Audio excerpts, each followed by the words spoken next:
What's up, everybody? You know what time it is. Friday night from the forum, and tonight it's mock draft season.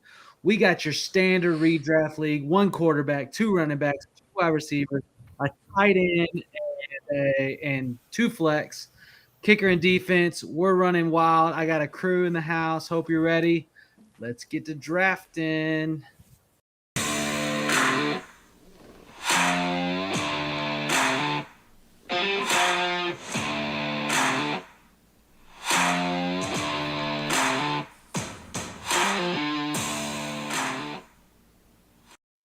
What's up? What's up, everybody? I got a crew.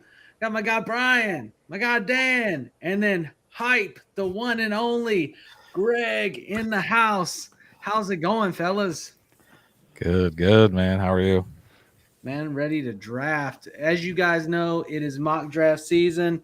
I know you've been in it. I've already done a few drafts, but my home league, the one that happens every year that's been going on for like 15 years. That draft's coming up mid-August and everybody's already talking smack.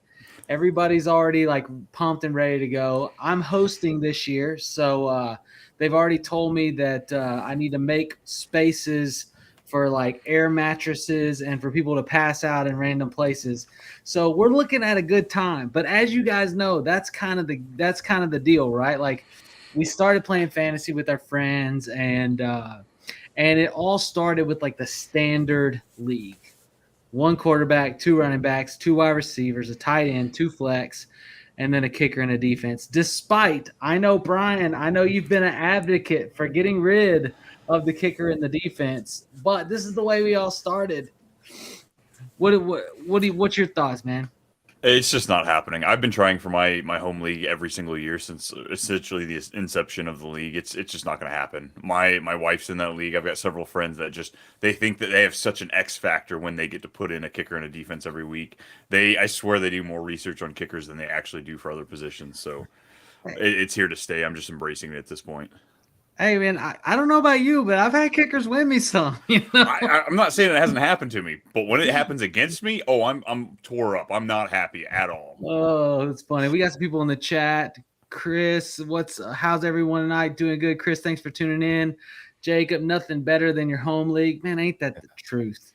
Ain't nothing better than the home league. Mad Scientist, fun fact of the evening: if you miss vodka and weed, you forget how much you hate Patrick Mahomes. Just kidding, he still sucks. Got a little hate in there, a little bit of passive aggressiveness towards old Patrick Mahomes. Ghostmaker, what's up, fellas? Southern Dad, kickers are awesome. We do have a shirt in our shop. That's fsan.shop that says kickers are fantasy players too. And Brian, they are, okay? They are. Nothing like seeing people stress over a kicker to stream. All right, so you guys know tonight we're digging into a mock draft. I'm going to go ahead and pull up the board. We've got a slew of actual people in this draft. These are actually analysts from different channels. We've got RotoWire. We've got football guys. We've got, just tons of people that have different YouTube shows, content, the Fantasy Football Show, and of course, FF Advice Network in the chat. The Fantasy Advantage Hype, that's your channel. Just a ton of people represented in this draft.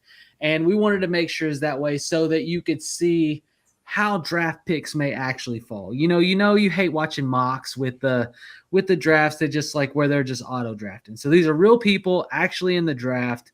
And we're going to be breaking down these picks as we go. It's going to be a night. Ride with us. You're going to get some goodness. You're going to get some gems, especially as we get late into the draft and the waters start to get murky. I know you felt it. Like it feels like round maybe 9 to 13, it really starts to get murky. Maybe that's a little bit later in a 10-man, but yeah, we're gonna have a good one. So Dan, when you enter into your draft season in this standard format, what's like your normal go-to strategy, especially picking from the middle of the draft? Well, the reason I love the middle of the draft is because I want to pick from value. That's it. Because right now, what you have here with two wide receivers, two running backs, two flexes, it means there's not any one extra value at any one position, right? Like when you play in a lot of these industry leagues, a lot of it's 3 receivers. Receivers are going to fly off the board. If you're still playing in Grandpop, Joe Schmo league from the 80s, you may have 4 running backs. I don't know. But all I'm saying is that it doesn't actually lean towards one position or another. You can kind of just pick from value and see how the draft falls to you. So that's what I really love to do. That's why I pick in the middle. Plus, I'm not really that enthralled with like the top 4 picks this year. I don't think there's a big tier gap necessarily from the top guys to the guys in the middle. So I kind of like being there for the value this season. You got some people. There's value at wide receiver. You got Monty ready to draft boys.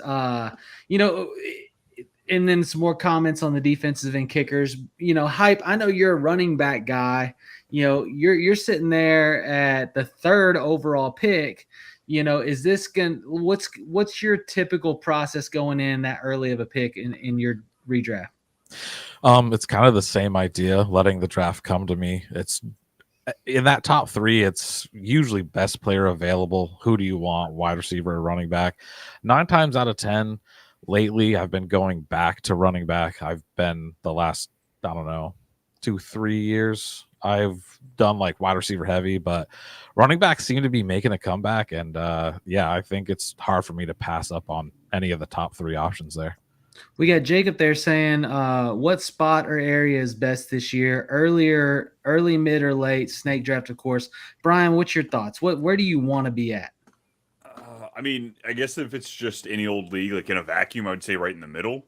Like kind of Dan was saying, you have probably the best opportunity to take value that's coming to you. But when I'm in my home league, my league mates know it. I like being on the turn. I like being able to take whatever value's there and then reach for the guy that I want, because most likely it's not going to fall the way I want it to, just because like you can mock draft all day long. I have never seen a mock draft that I've done that's come out close to what my actual league, like my home league draft, turns into. So yeah, give me the end. Let me go ahead and pick my own chaos, so I don't have to sit there and tilt every, right there from that 4, 5, 6 or wherever you might be. There's comfort in being able to reach. I just want to throw that. There's comfort. Yeah. Yeah. I feel you. You got Matthew saying, agree with letting the draft flow. Got to think quickly and react effectively. I am a BPA guy, but we'll see how this draft goes. So we're going to get this thing kicked off. And Brian, you get the luxury of having the 1-1, the most important pick, because if you don't hit, it can hurt. So we're going to get this thing rolling. And you are on the clock, Brian. Well, as the NFL draft goes, I'm going to take my full clock allotment time here. Maybe somebody wants to throw a trade my way. No, I'm just going to go ahead and grab it here. Give me the running back here early. It's 10-man league. I want to grab that position early, especially if I'm treating this like a home league. So I'm going to take a running back early. Give me Bijan to start off this draft. All right, Jamar Chase goes. So Bijan Robinson goes first. Jamar Chase goes second. And Hype, you are on the clock. I think that's a given. Those are typically 1, 2. Yeah. Who's 3? This is what I was saying. It's kind of a toss up here. Honestly, it's hard to not take Jefferson. I get it, but with the hamstring and feeling like running backs are the way to go, I'm just gonna take. I'm gonna go Jahmyr Gibbs. Jahmyr Gibbs at the 1-3, and Coach Chase G is on the clock. So Gibbs, why do you like him in a shared backfield over somebody like, let's say, Saquon?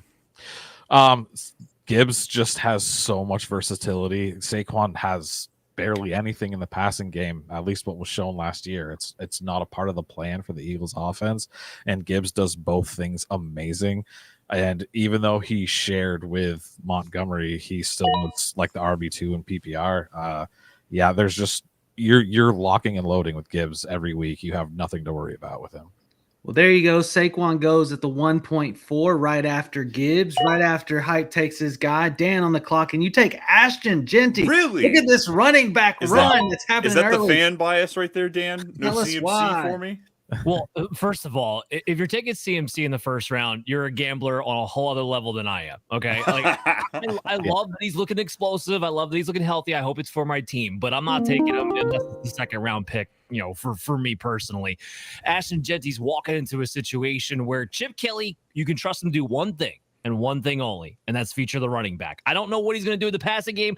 I don't even Brock Bowers gives me a little, I don't know, because Chip Kelly's system is all within 5 yards, but he's going to get the ball to the running back. Ashton Genty, people got swept away in the idea of like what he was as a runner in Boise State his last season. But look 2 years ago when he was lights out as a receiver. They are going to get him involved. He is going to have the opportunity to be this year's Saquon Barkley in the sense of total opportunities. Okay. Like he's not going to have that offensive line. He's not going to have the same offense, right? But total opportunities, he's going to be a dog. You got Raheem Mostert behind you. Like all ships are up. This offense is flowing through Ashton Genty, and he's a rookie. He's a young running back. I'm not as concerned about him getting injured like I am about Saquon coming off of 400 touches or CMC with the Achilles issue. It's a valid point. If you want to take the risk, take the risk. Rookie running back for Dan Mater there. Matt goes with Justin Jefferson, and then off the clock goes CeeDee Lamb. Top 3 receivers essentially off the board quickly. It comes to me at the 1-8. And, Dan, you said it. I'm going to be a gambling man. I feel like I've got another year. I've got his jersey on my wall back here. Treylon Burks. Come on down. No, not that one. We're going to take Christian McCaffrey right here. This is a PPR, and running backs that are going to live in that PPR world, to me, like especially as a pass catcher. In San Francisco, having minimal pass catchers, in their actual offense, they've got Pierce Hall's started out on the PUP list. Ayuk's still not back. I think that CMC and Kittle are going to tear it up, and so I feel pretty good about that. I want to take him there, especially in a PPR format. And it looks like, depending on how it falls, it's probably going to be a hero running back world for me. So next on the clock, we got the 1-9, GB Chris taking his pick. Who is going to go after Montgomery? Joe in the chat smells like a goat in here. CMC feels about as high as I would go. CMC there at the 1-8 feels about as high as he would go. Got Matthew. I like the pick. And then at the 1-9 goes Amon-Ra St. Brown. And we got Johnny Main at the turn. And he takes Derrick Henry at the 1-10, followed up with the first pick of the second round, which is Malik Neighbors. I've seen Malik fall recently. Why? Why is he falling? Injury. The toe. No, it's Russell Wilson. It's not the toe. Come on, Russell's better than Danny Cutlets. Come on. Yeah, everyone he had last year. Danny Cutlets. He's better. Russ is better than everyone last year he had. Talented wise, absolutely 100%. But what Russell Wilson likes to try to do is he likes to try to prove that he still has the Wolverine ball and the moon ball to go with it. It's why I think he actually, surprisingly, I think we're going to see Darius Slayton a little bit more involved than we all expect, right? Like Malik Neighbors is still going to get his. I'm not trying to, don't get me twisted here or anything like that. But he feeds off Daboll's system of target me over the middle, hit me with the slants over and over again. Russell Wilson's going to want to throw to the outside. And if they have any chance of winning games, and I'm not saying they do, Wilson can't throw the ball 40 times. They have to find ways to keep him around that 28 to 30 mark. It's going to be a little bit less volume, I think. The Giants' defense is going to be a lot better this year. Till famous Jameis gets his booty out there on the field. Come on, man. Have some faith. Throw it down the field like you just don't care. Yeah. No fear. So we got Malik Neighbors 2-1. Josh Jacobs goes at the 2-2. Got a couple people in the chat. Henry at 10 is bold. Amon-Ra at the 1-9 is a mistake. Look, share your feelings. Ask the questions. Call me crazy, but keep sleeping on Jacobs. Jacobs surprised a lot of people last year. And then in my first opinion, 12 through 14 picks or so, you really can't argue with. I agree. I mean, it's all these going to be this window of people. So for me, I'm going to shift my focus now at this pick to wide receiver. And I'm going to go with the wide receiver 4 from last year that I think is still going to catch a ton of deep balls. And I'm going to go with BTJ at this point. Nice. Thank you. Look at that. Yeah, a little compliment, a little nice. Yeah. Very solid pick. I can't really argue with it. Higher, lower, that's about where you should go. Yeah, no, Gotta I love a agree. 10-team league. Look at that. CMC and BTJ to start it off. I Nothing but know. 5 letters, but you know what? It's 5 good letters right there. Mhm. I If need you to can get play. I draft need to put out play yet, more bro? 10-team leagues. Yeah. Yeah, it's the abbreviation squad. Russ has crazy career accuracy on deep balls. Look it up. I agree. I think Malik could have a huge season. Right there, buy sell you takes at the 2-4 Puka Nakua. And Oh, there following goes that, Matt A-Chan. takes Devon A-Chain, the boom or bust. Either it's going to be incredible or it's going to be injury ridden. Mhm. You know, Dan, you're up on the clock next. Did he snipe you or did you have somebody else in mind here? Oh, he sniped me. I was gonna go back to back with Genty and Achan. That was completely 100% my plan there. Because I wanted PPR league, 2 running backs. We're gonna get targets like crazy. Yeah, absolutely love the pick for Devon Achan in the second round. So instead, I'm just going to pivot. I'm going to play it safe with a guy that I know is going to get targeted like crazy, with a guy who is on his way to being second to Jamar Chase before his injury, and that was Nico Collins. Ooh, Nico. I love it. Mhm. Nico's one of those, like, weirdly enough, he kind of gets underrated. He gets he's kind of like Mike Evans. Like, Mike Evans just slowly falls down the draft. Nico's that guy. Despite the production, he just kind of slowly moves down the rankings. I think this is the highest he's been drafted, but it doesn't, I don't know if it feels like it's high enough. I got Coach Chase on the clock. So Nico goes at 2-6. We got Matt in the chat. Roll the dice, baby.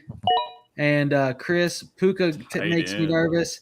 And then Coach Chase takes the first tight end of the draft. This is not a tight end premium. This is a PPR format, standard league. And Brock Bowers goes at the 2-7. Tell me about it. Is that where it is in no tight end bonus? Are we that early on Bowers with the Geno Smith quarterback? I definitely don't think I am. I think that he's in a tier with 2 other guys that I'd probably rather take the cheapest one at ADP, that being George Kittle. I get the position scarcity in a 10-man league, getting that edge at tight end, but we are working with the double flex here that adds just a little bit more to the possession of having a running back and a wide receiver. So me personally, if I don't get Kittle here somewhere in like the 4th, 5th, probably closer to I guess 10-man league, so probably closer to that 5-6. I'm probably punting the position just because I'd rather load up on some of these running backs. All right, and Hype is on the clock. Yeah, I kind of wanted Nico to get to me. I've been a big Nico thumper since he was drafted. I got the receipts to prove it. He's a big guy that I've really, really liked for a long time. Was so happy that he finally got somewhere these last year and a half. But I think I'm just gonna double down on running back here, and I'm gonna go with Bucky Irving. A lot of people are trying to fade him, and I just don't understand why. He's the guy that they want to premiere in that team. Look at must win. Look at the must win games last year, the last couple of weeks, and the playoff game. Rashad White got 1 touch. Irving's the guy they want to focus that running game through. So I can't say no to getting him late second. Yeah, I like the pick. So 2-8 goes Bucky Irving. Drake London goes at the 2-9. And Matt in the chat says, I'm a fader on Bucky Irving. And then Brian on the clock, back-to-back picks. First, you go A.J. Brown at the 2-10. Let us know why and who is the first pick of the 3rd round. I mean, A.J. Brown, I was happy with any of these wide receivers that fall, whether it be Nico, London, Brown. PPR, I could have made that argument for McConkey here, but I love that he fell to me.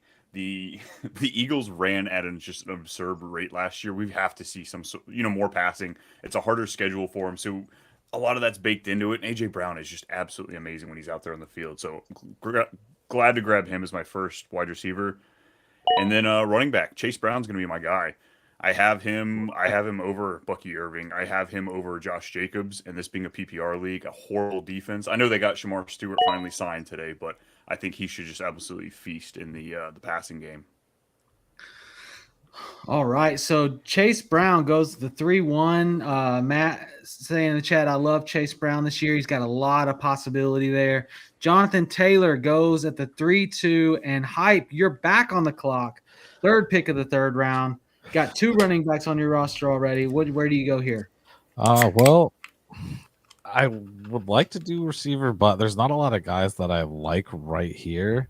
So something that I don't normally do as often, that I'm gonna just do it. I'm gonna pull the trigger on is going tight end.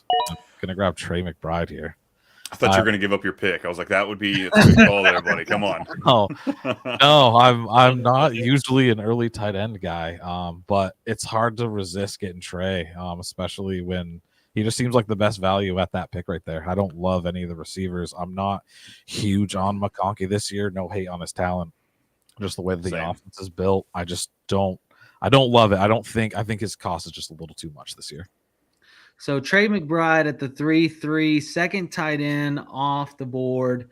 And Coach Chase G is on the clock at the 3-4, and he takes Tyreek Hill, who I have seen fall down into the 5th and 6th rounds in these drafts.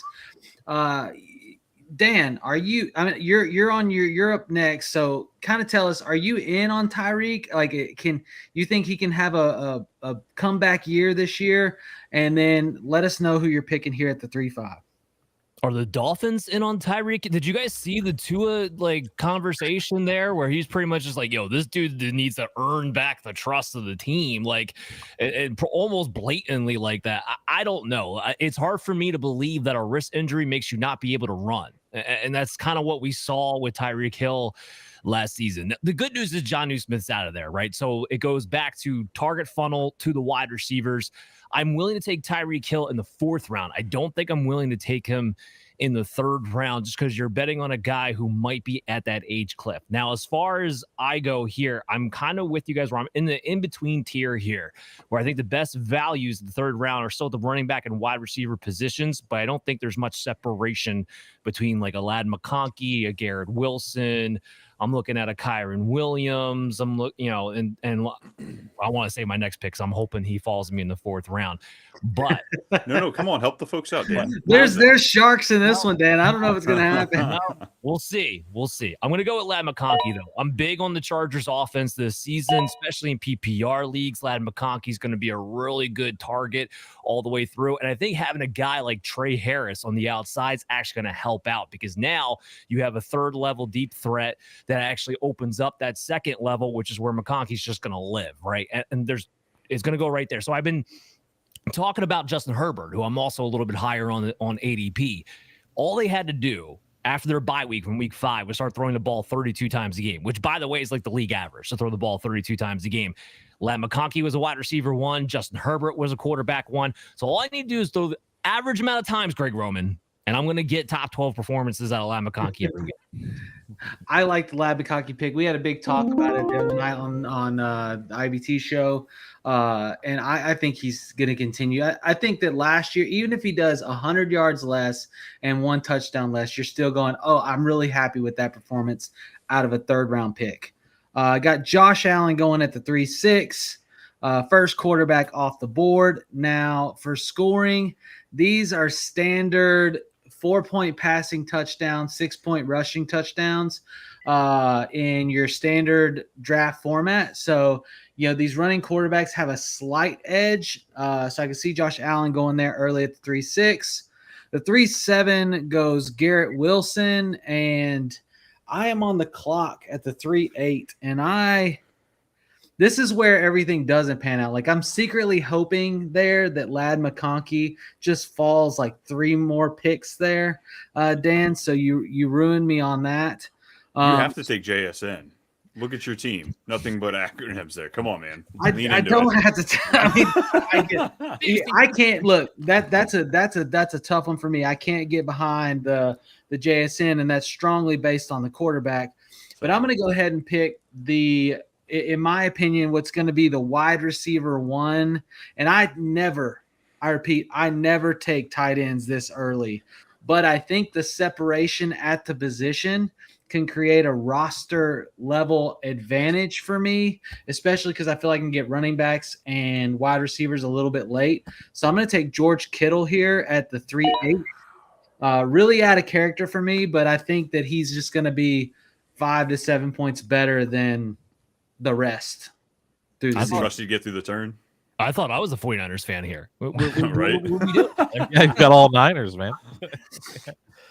2/3 All right. team is Niners. Yeah. This is PPR. PPR, and then Chris snipe me. You're welcome for that. Looks You're like on he the would have clock, got through the buddy. turn. I wanted to touch on Tyreek Hill really fast because I'm a nerd, and I've done a video on him earlier this year, and something talking about the wrist. I don't think it was just a wrist thing for him. He had like a lower separation rate and single coverage, a lower deep target rate, and a higher contested target rate, which I think all suggests that he's starting to lose a step. And as sucky as that is, because I do love Tyreek Hill, I have nothing against him. I think like he's starting to get to that time in his career where the age is catching up and the speed starting to drop, and his career is based on his speed, and he's losing that, and it's not a good look. Ooh, Well, double tap. I'll add this to this real quick. The Dolphins have talked about they want to get the ball out of Tua's hands faster, which blew my mind because he was already by far the lowest time to release quarterback in the NFL last year. So if it gets any faster, what's he doing? Jet passes? Like, I don't. It doesn't make any sense to me. So that doesn't bode well for Tyreek Hill either, because if that's going to be the case, now you're asking for a lot of screens, a lot of yards after catch, which doesn't bode well for receivers who are aging. Yeah, I agree. I mean, how much faster can he get too? He's just going to swat the ball like as soon as it gets in his hand. I don't know how much faster you can go. So you got Jackson Smith and Jigba goes at the 3-9. Breece Hall at the 3-10. Going into the fourth round, we got Amari and Hampton going at the 4-1, and he continues to climb. The Najee news obviously is helping that grow. And we got Chris back up at the 4-2. Who's it going to be, Chris? Let's see. Guys in chat, man, I love the Kittle pick. I was hoping he would fall. Keep dreaming, brother. Yeah, Kittle was a good pick. He's going to be insane this year. BHS Cardinal, loving the analysis on the show. You know, it is fun that these players are getting broken down, and I think it's going to be even more interesting as we continue to get deeper, you know, into this draft. So hang in there. Make sure you hit the like button. Make sure you hit the sub. And Chris, laboring over the pick, goes with Kyron Williams, and I'm sniped again. Not that I love Kyron, but I liked Kyron at the value there. Oh yeah. So for me, I'm gonna go crazy again. I'm like, I don't know. This is just one of those nights where I'm kind of a little bit off the rocker. I'm drinking whiskey and Red Bull. So we're gonna do it. It's 10:30. Red Bull is not the drink of choice. And I'm gonna go for the well, actually, I'm not gonna do that. I'm gonna pivot in my own head. It's PPR. I'm gonna take Alvin Kamara right here at the 4-3. He's gonna have a rookie. He's gonna have people doing dump offs, and he, you know, outside of Olave, you know, they're going to need help, and I think he just gets fed. Yeah, Kamara's the best value you'll ever get him this year. I love him. I'm not trying to say too much. I love Kamara. His value's insane. I do want to make like a little joke because Tyler's taking like everybody who's like borderline age clips except for PPR. Right. But at the same time, like I love the value for Alvin Kamara. Like I had a video already on like why is Kamara going at the running back 18 when his lowest year ever was the running back 16. And I don't care if it's Shuck, I don't care if it's Rattler. God help me if it's Jake Hayner.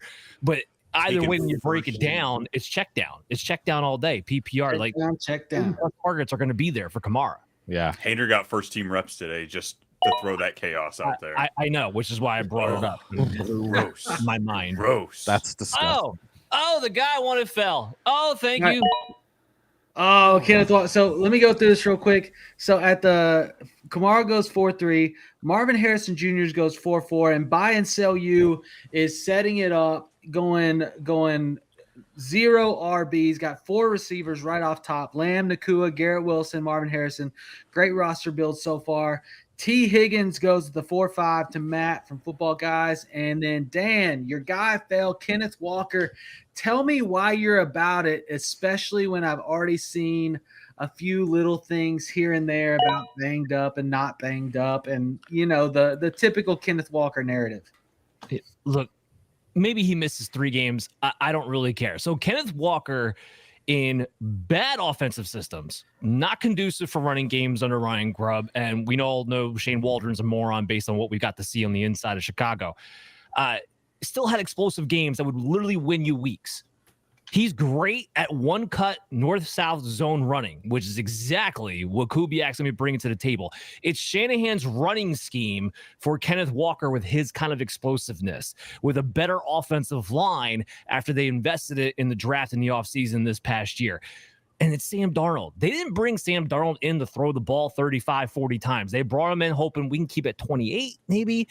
Or focus on the running game, focus on play action. There's a reason, as much as I like Zach Charbonnet, there's a reason why he's never been able to overtake Kenneth Walker. He doesn't have the special factor that Walker has. This system is set up beautifully for this guy. And like I said, Kubiak, I'm just a huge fan of. The system fits. Kenneth Walker is going to rake the coals. And if he's healthy for, let's say, 14 of 17 games, he's crushing the value there in the fourth round. Yeah, Binking said if Walker can stay healthy, he's a steal. Mm-hmm. Matt said I can't buy Walker. Darnold, the Darnold point though, I hadn't thought of it. You know, we talked about that. Darnold, anytime he's running for his life, he has not been good, and I don't think that he makes it through half the season, and then we get Jalen Milroe. Hype takes Devontae Adams at the 4.8 and snipes. Yes, Brian, love it. Why Devontae Adams? This is my guy, man. Devontae Adams he's gonna surprise so many people this year. I know everyone loves the Puka Nacua train. It's fine. I'm cool with that. But Devontae Adams is going to feast. Stafford loves his style of play. Like, he's gonna feed the hell out of Adams, man. I have no issue walking out of a draft with him as my wide receiver one. All right, then Rashee Rice goes at 4.9, and Brian, you're up. At the turn, 4.10 in the 5.1. Tell us about it. No. I'm taking my ball and I'm going home. Like, really?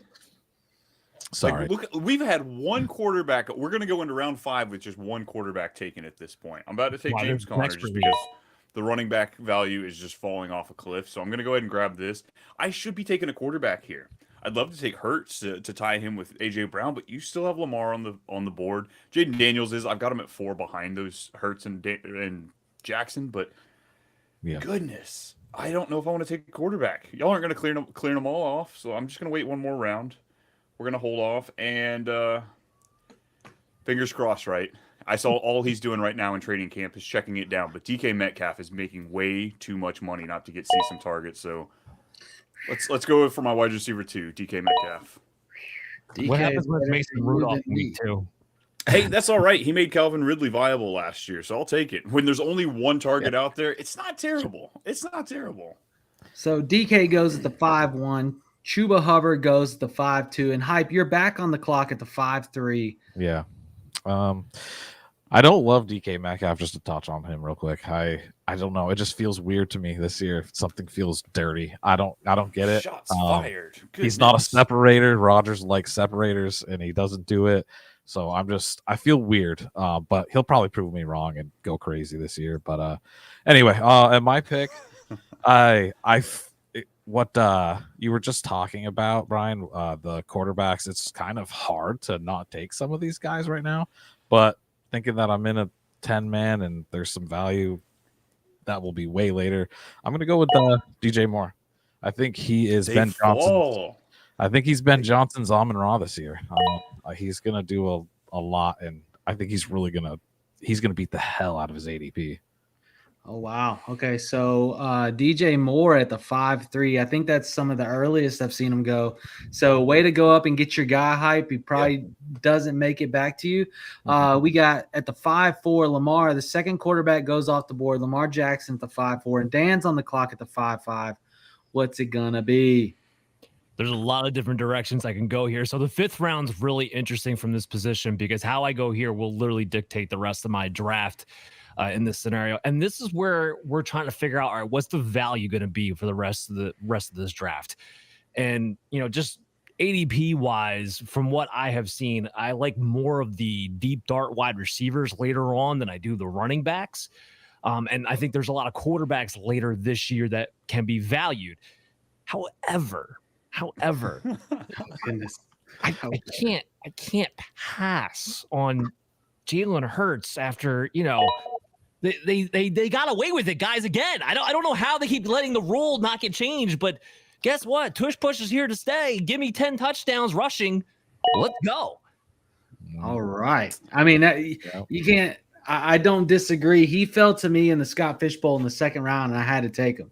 Especially with the bonus on the per rush, the bonus on the touchdown, like the bonus on the first down. Like I'm all in.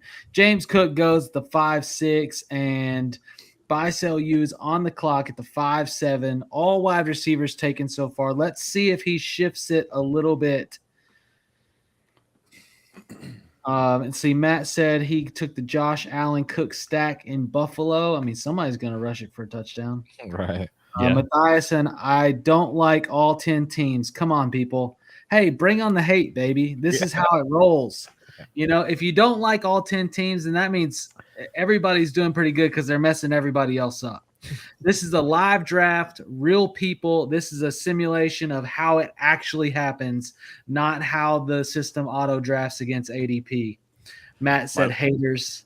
Yeah, my last 3 picks I had queued up was Kamara, Walker, and Adams. So, yeah, getting to my last completely threw me off there. Thanks, fellas. Hey, get at it. All right. Take some quarterbacks. Come on. Yeah, Hurts was a great pick. I mean, Thank you. I hate the Eagles, but I can't. Hurts will be a great. I would love to walk away with him. I thought I might get him next time, but nope, he's gone now. I was hoping. I was like, maybe there's a chance they keep falling all the way. Yeah. All right. Yeah, me too. This is an interesting ball. So Xavier Worthy goes at the 5-7. Buy sell you stacking up the wide receiver. So he's got his 2 starters, he's got his 2 flex, and now he's got a bench wide receiver. We'll see when he starts to address the other positions. Ooh, and here for me, I just don't know how I can not. I mean, I know that Terry McLaurin caught a lot of touchdowns last year, but he also didn't have much wide receiver help. So having somebody else there to take a little bit of coverage and Jaden in his second year, I don't know how the value, like Terry McLaurin in the 5th round, am I crazy or does it feel like robbery? No, that's robbery. He's really. I'm a little nervous the way that Washington's handling this. That's the only thing that's keeping me really tentative about him. But he's in my top 10.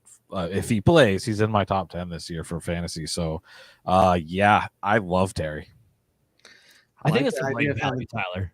I think it's the right value for him given everything. Yeah. And look, as far as the extra wide receiver help, I don't know. There might be a linebacker who can cover Debo at this point. He's kind of fat and can't move, but it's Terry McLaurin. As long as they get him signed, and I would hope they get him signed with at least 2 weeks left in training camp, because I don't want him to walk in week 1 not having been in football shape either. Yeah. We kind of saw what happened with like Brandon Ayuk.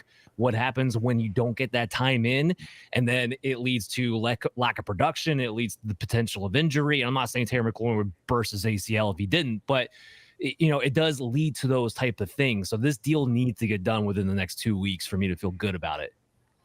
Yeah, Jason from Footballers did a whole thing about how if you miss camp, like your PPG goes down like a pretty good amount. You tend to miss games. It actually really takes a big hit on your fantasy outcome. So let's see, McLaurin needs a contract. He does, but I think it gets done. Getting Burrow there is a safe floor, but I definitely back up early.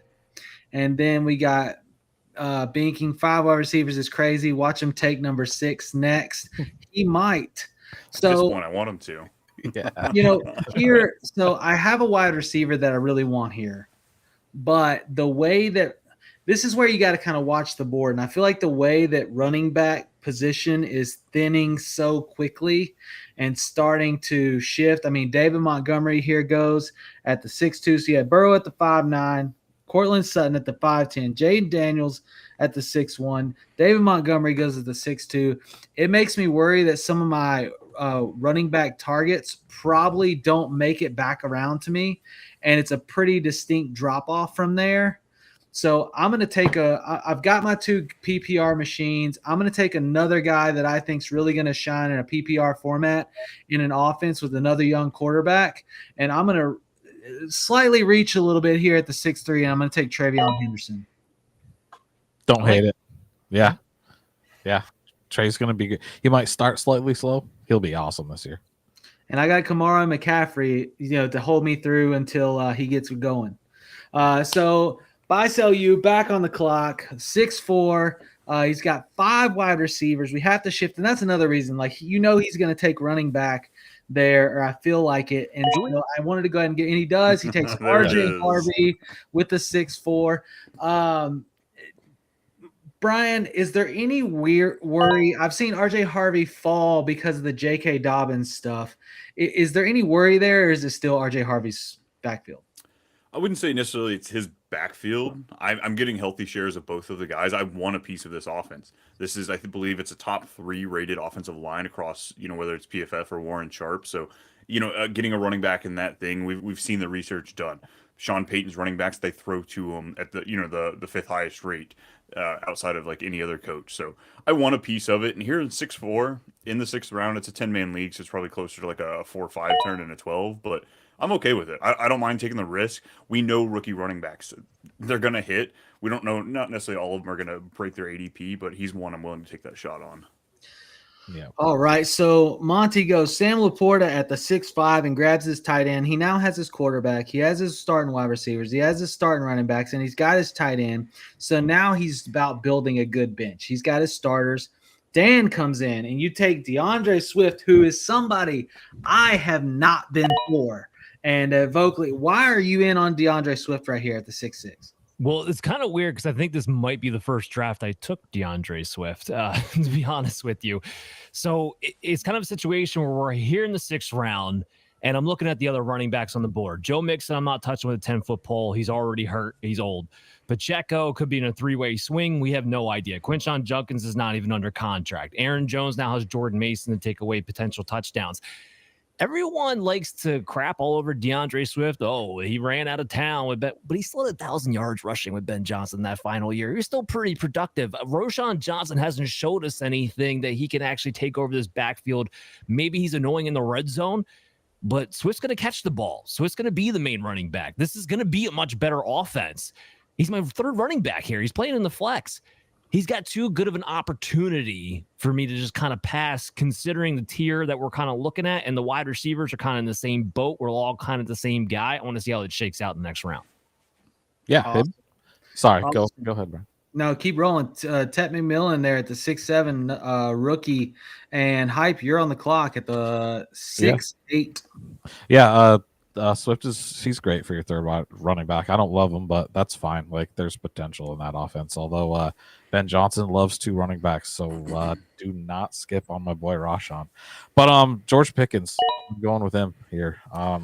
He's gonna do awesome things this year on my Cowboys offense. So I think this is the year he really breaks out. We're getting to play with Dak and someone like CD on the field with him. So yeah, him being my 3rd wide receiver feels like a complete steal for me. Matt says Pickens scares the hell out of me. Let me tell you this. I'm in Hype. Pickens was my debate there between Travion Henderson and George Pickens. That was my debate at the 6'3", hoping he would make it back. I should have known he wouldn't, but how it goes. Jameson Williams goes to the 6'9", and here we go, Brian, rounding out the end of the 6th round and entering us into the 7. Who are your guys? Well, I don't know. I got to pivot. I was going into this cool, like, all right, look at me. I've got my 3 stud running backs. I've got consistency there. Let me shoot for the high upside, the crazy, just the DK Metcalf. Low floor, really high ceiling. George Pickens, I was going to pair him up. Give me the Chaos Brothers there as my 2 wide receivers. But, we don't get to have that segment. Thanks a lot. Oh. So we're going to go ahead and grab Waddle here because he was going to be my 2nd pick. PPR, I think we're talking about Tyreek Hill taking a fade back. Well, with no Jonnu, someone he's going to absorb some targets. We've seen Waddle finish in the top 10 before, so he seems like an easy grab here in PPR. Long time ago in a galaxy far, far away. Yeah, look, it happened, okay? I promise. I saw the stats. I had to relook it up, but it happened. Devonta Smith would probably be my pick here. I do have AJ Brown. It's a 10-man league. I look like looking around the draft room. I don't really see these people as being really good traders. You know, they're going to try and take advantage of me in some sort of trade. So I'm not going to double up on the Eagles wide receivers.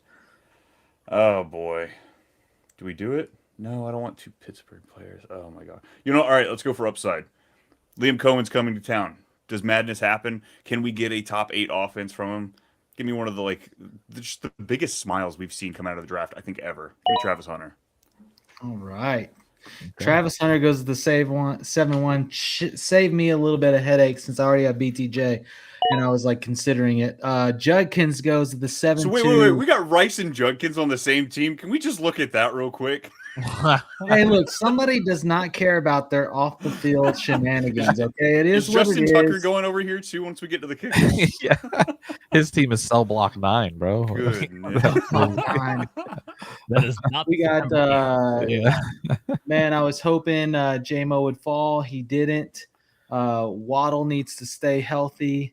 Wait, is this a mock draft? This is a mock draft. Binking. This is a standard 10 team. 1 quarterback, 2 running back, 2 wide receiver, 2 flex, tight end, kicker, and defense. PPR. PPR. Love Hunter in IDP. Had a case for the 1-1 and rookie IDP formats. Agreed. The new talking about big dynasty Big Mac. The new meme machine. Good. Yes. All right, Hype. You're on the clock here at the 7-3. Okay. Yeah, it seems like me and Brian have a lot of the same taste in players. So I thought he might take this guy and he didn't, and I was really happy. But I'm gonna take Chris Olave here. There's a lot of upside there. It's a little scary, but there's so much upside. There's rookie quarterbacks. If Shuck is there, they like to lean on their wide receiver 1. So why not? He's not gonna get sent to the hospital anymore, hopefully. So probably the best gamble you can have is your wide receiver 4. Yeah. Now, granted, Pickens might be just as risky potentially, but I see a huge upside for him. Yeah. But Olave, I love the pick. It's just, do you have the stones to do it? But here in the 7th round, it's a pick you can gamble on. Exactly. I can live with it in the 7th. Yeah. So we got Joe Mixon going at the 7-4, and Dan, you're up at the 7-5. Who is it? Well, first of all, Chris Olave has been auto on 7th round, so I hate you for that. But yeah, I totally agree with the pick, by the way. So basically, I was looking at two guys right here, and we're getting to the point where we're going to take the step from PPR viable, getting a lot of volume type of wide receivers to the guys who are going to be more big play oriented, maybe need to have a bust out unexpected season. So the last guy on my list who kind of falls into the category of, I know PPR wise, I'm getting 14 plus points out of you on most weeks, given how the offense is centered around you. That's Zay Flowers for me. So Mark Andrews is getting older here. Lamar Jackson's been getting more comfortable each year in the Todd Monken offense. Zay Flowers is a great separator, a great route runner, and we still haven't seen the best out of him yet. So that's the other thing I really like about him with this pick. There is still some upside to go here. So that's why I go Zay Flowers there in the 7th. So Zay Flowers, the 7-5. Devonta Smith finally goes to the 7-6. Lining out Matt's wide receivers, and then buy sell you is back on the clock at the 7-7. 5 wide receivers plus RJ Harvey. We'll see who is, and then he takes his tight end TJ Hawkinson off the board at the 7-7. And now it's me. And this is the arena of the draft that I hate. Like, most of my targets are before this arena and then after this arena. Like, I've got my deep grabs, I've got my early grabs, and like it's like this middle tier that's real fuzzy for me as far as players that I want. And so I'm just going to continue to dive into a position that typically you end up going through. I've got 2, as you said it, kind of older running backs that are going to get a lot of work. So maybe one gets banged up, maybe something happens. And I'm going to pair again with a rookie quarterback, and I'm going to take Memphis royalty right here and take Tony Pollard with a grimace. Ugh, I don't know if I like it this late. Why not? Yeah, He's fine this late. Yeah. So 7-8, Tony Pollard goes off the board. Chris on the clock at the 7-9 takes Jordan Addison. Now we're at the turn. Johnny Main with the 7-10 and the 8-1. Team 2 is going to be upset they missed out on Addison. To touch on the Zay Flowers pick, you mentioned, it's really funny you mentioned 14 points, because I actually this year I started something that I kind of came up with called the impact rating, which for like running backs and wide receivers, it's how many times they score at least 14 points a game. I kind of counted them as qualifying at like a 60% like played games rate, and Zay Flowers hit not that rate. He got like I think just under 50% or something like that. But I just thought it was funny you brought that number up for points. Well, and that's kind of the caveat of what you're looking for, right? Because if you have a baseline of 14 points a game, then you're sitting at least somewhere in that 24 to 27 range, typically speaking. So most of the times you're starting wide receiver. But again, with Zay Flowers, there's that potential of you just haven't seen it all come to fruition yet for him. And I think as Mark Andrews gets a little bit older, I think you're going to start to see more targets kind of get funneled his way. Yeah, I can agree that it's possible. Yeah, I just like the 14-point thing. That was funny.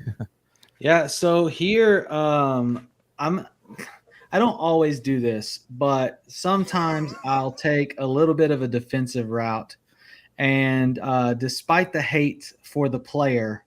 And I think last year he played a lot fatter than he typically does. He played a lot heavier than he typically does. And I think this offseason he worked out more. Like I think he saw it in the tape. He worked out harder. He looks thinner. And so I'm going to double up on tight end and take Travis Kelce. Okay. Hey, Andy Reid said he looks like he's in his 20s. So yeah. It's because his haircut's out of the 90s. Look, at the end of the day, if Kittle gets banged up because he's the only receiver, like you have Kelce there. So I've really solidified that position with two potential tops. I've already covered my whole starting roster and got into my flexes. There's tons of deep wide receivers that I love that I think could put up just as good value points. So I don't mind doing this right now because I don't want to go ahead and waste this pick on quarterback. Anyways. So BuySellU takes Caleb Johnson at the 8-4, 8-5. Aaron Jones. Dan's on the clock with the 8-6. Well, now I'll finally take my 49er. Jeez Louise, Tyler was sniping from all freaking day.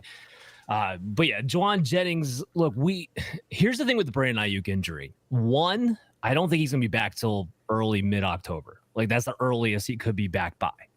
And then I brought it up earlier. We're talking about contract holdouts. How bad was he when he didn't get to practice? And that was a holdout. It wasn't an injury. Like, how bad was he the first 7 weeks? So if he doesn't get to practice, coming off an ACL and MCL injury, remember, this was not just a single ACL tear.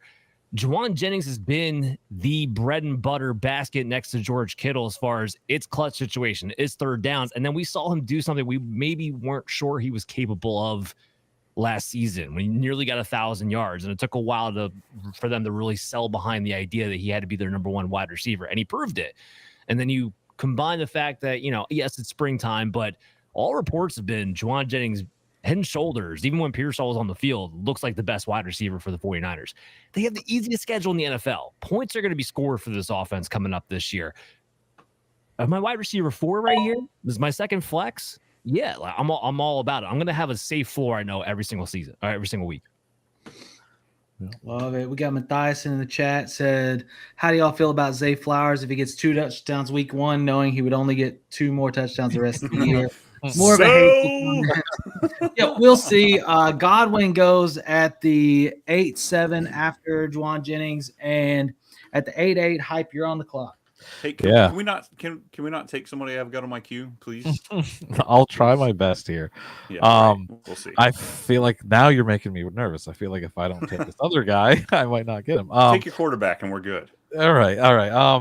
Tyler, I just wanted to point out your team is either 30 or 22. You have 2 ages on your team. Let's go. That's great. So you just made me nervous. I was going to go quarterback, and now I don't want you. You know what? I'm just going to go with it. This is my go. Baker Mayfield. At the 8. Guys, too much offense.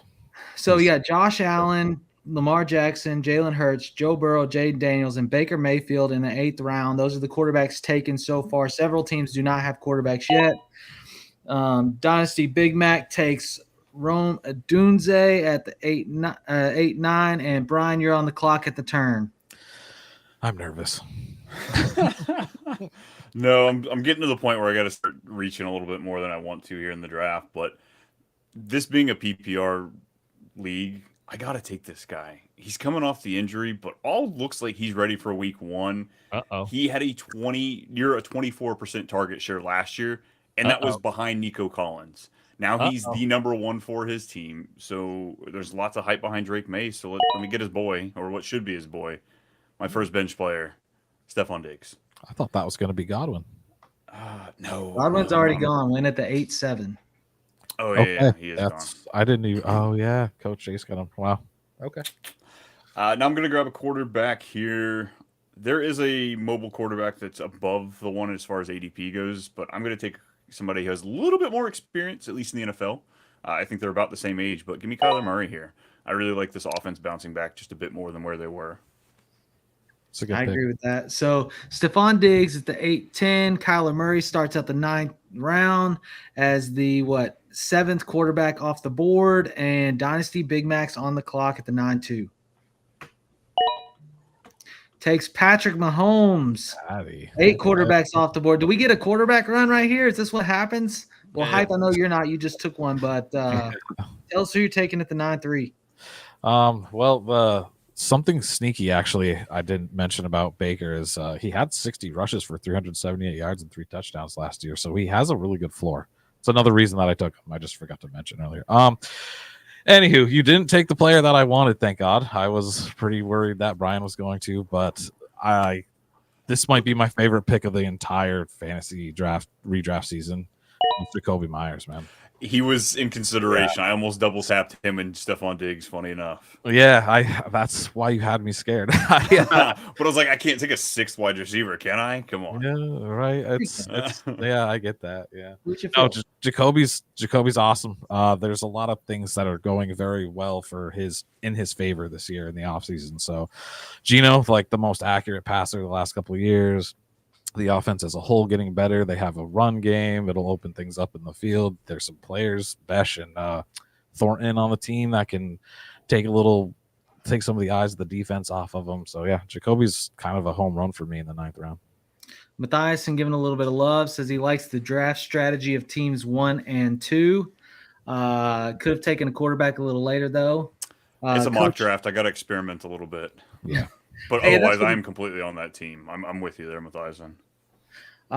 Coach Chase on the clock at the 9-4, and we'll see who he takes. And he takes Cooper Kupp at the 9-4 in a Seattle offense, which is less than to be desired. But Dan, I know you've aired out on that already. Who's it going to be at the 9-5 right here? Yeah, so I'm looking at this. There's 2 guys, and I feel gross about both of them.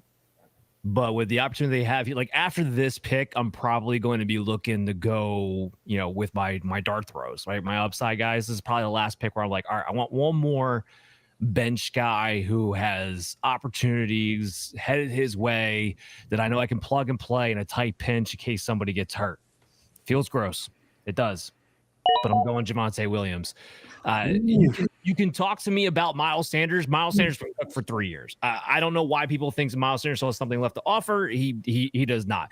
And then they just aired out Jadon Blue for essentially being lazy. I mean, did you guys see that report of the coaching staff? It was like he's not even getting like reps with anything remotely close to the first team. And I look at Rico Dottle, who finished as a top 24 running back just based on volume. I don't think Rico Dottle's anything. Give me Javonte. I think this is offense. As long as Dak's healthy, this is going to be a higher scoring offense. This is going to be a top 12 scoring offense this season with George Pickens. And so the opportunities for inside the 5-yard line carries for Javonte should be there. He's a decent pass protector, so I don't think you should just knock his potential floor for targets either. So give me him there. All right, yeah, I don't hate that pick. I think he's got a lot of potential. I think he's been a dynasty like grab for me. Like, hey, let me just throw a 3rd-round pick at it in a trade and just see what he does. It's worth that to me because he came in as one of the highest regarded running backs in that class, and then just didn't. He's coming off a big injury. He didn't really get time to get going, and they wouldn't commit to him. And sometimes you just need tempo. Like you need some carries.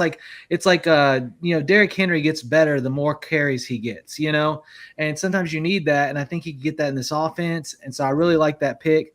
Then we see a running back run, Tyrone Tracy. Pacheco goes off the board. Now so sometimes in a draft, especially at the running back position, I like to stack up running backs because I feel like a running back that I get here in the 9th, 10th, or 11th round that has high upside, if they pop, I can net in a trade to get one of those wide receivers from the 2, 3, 4 range.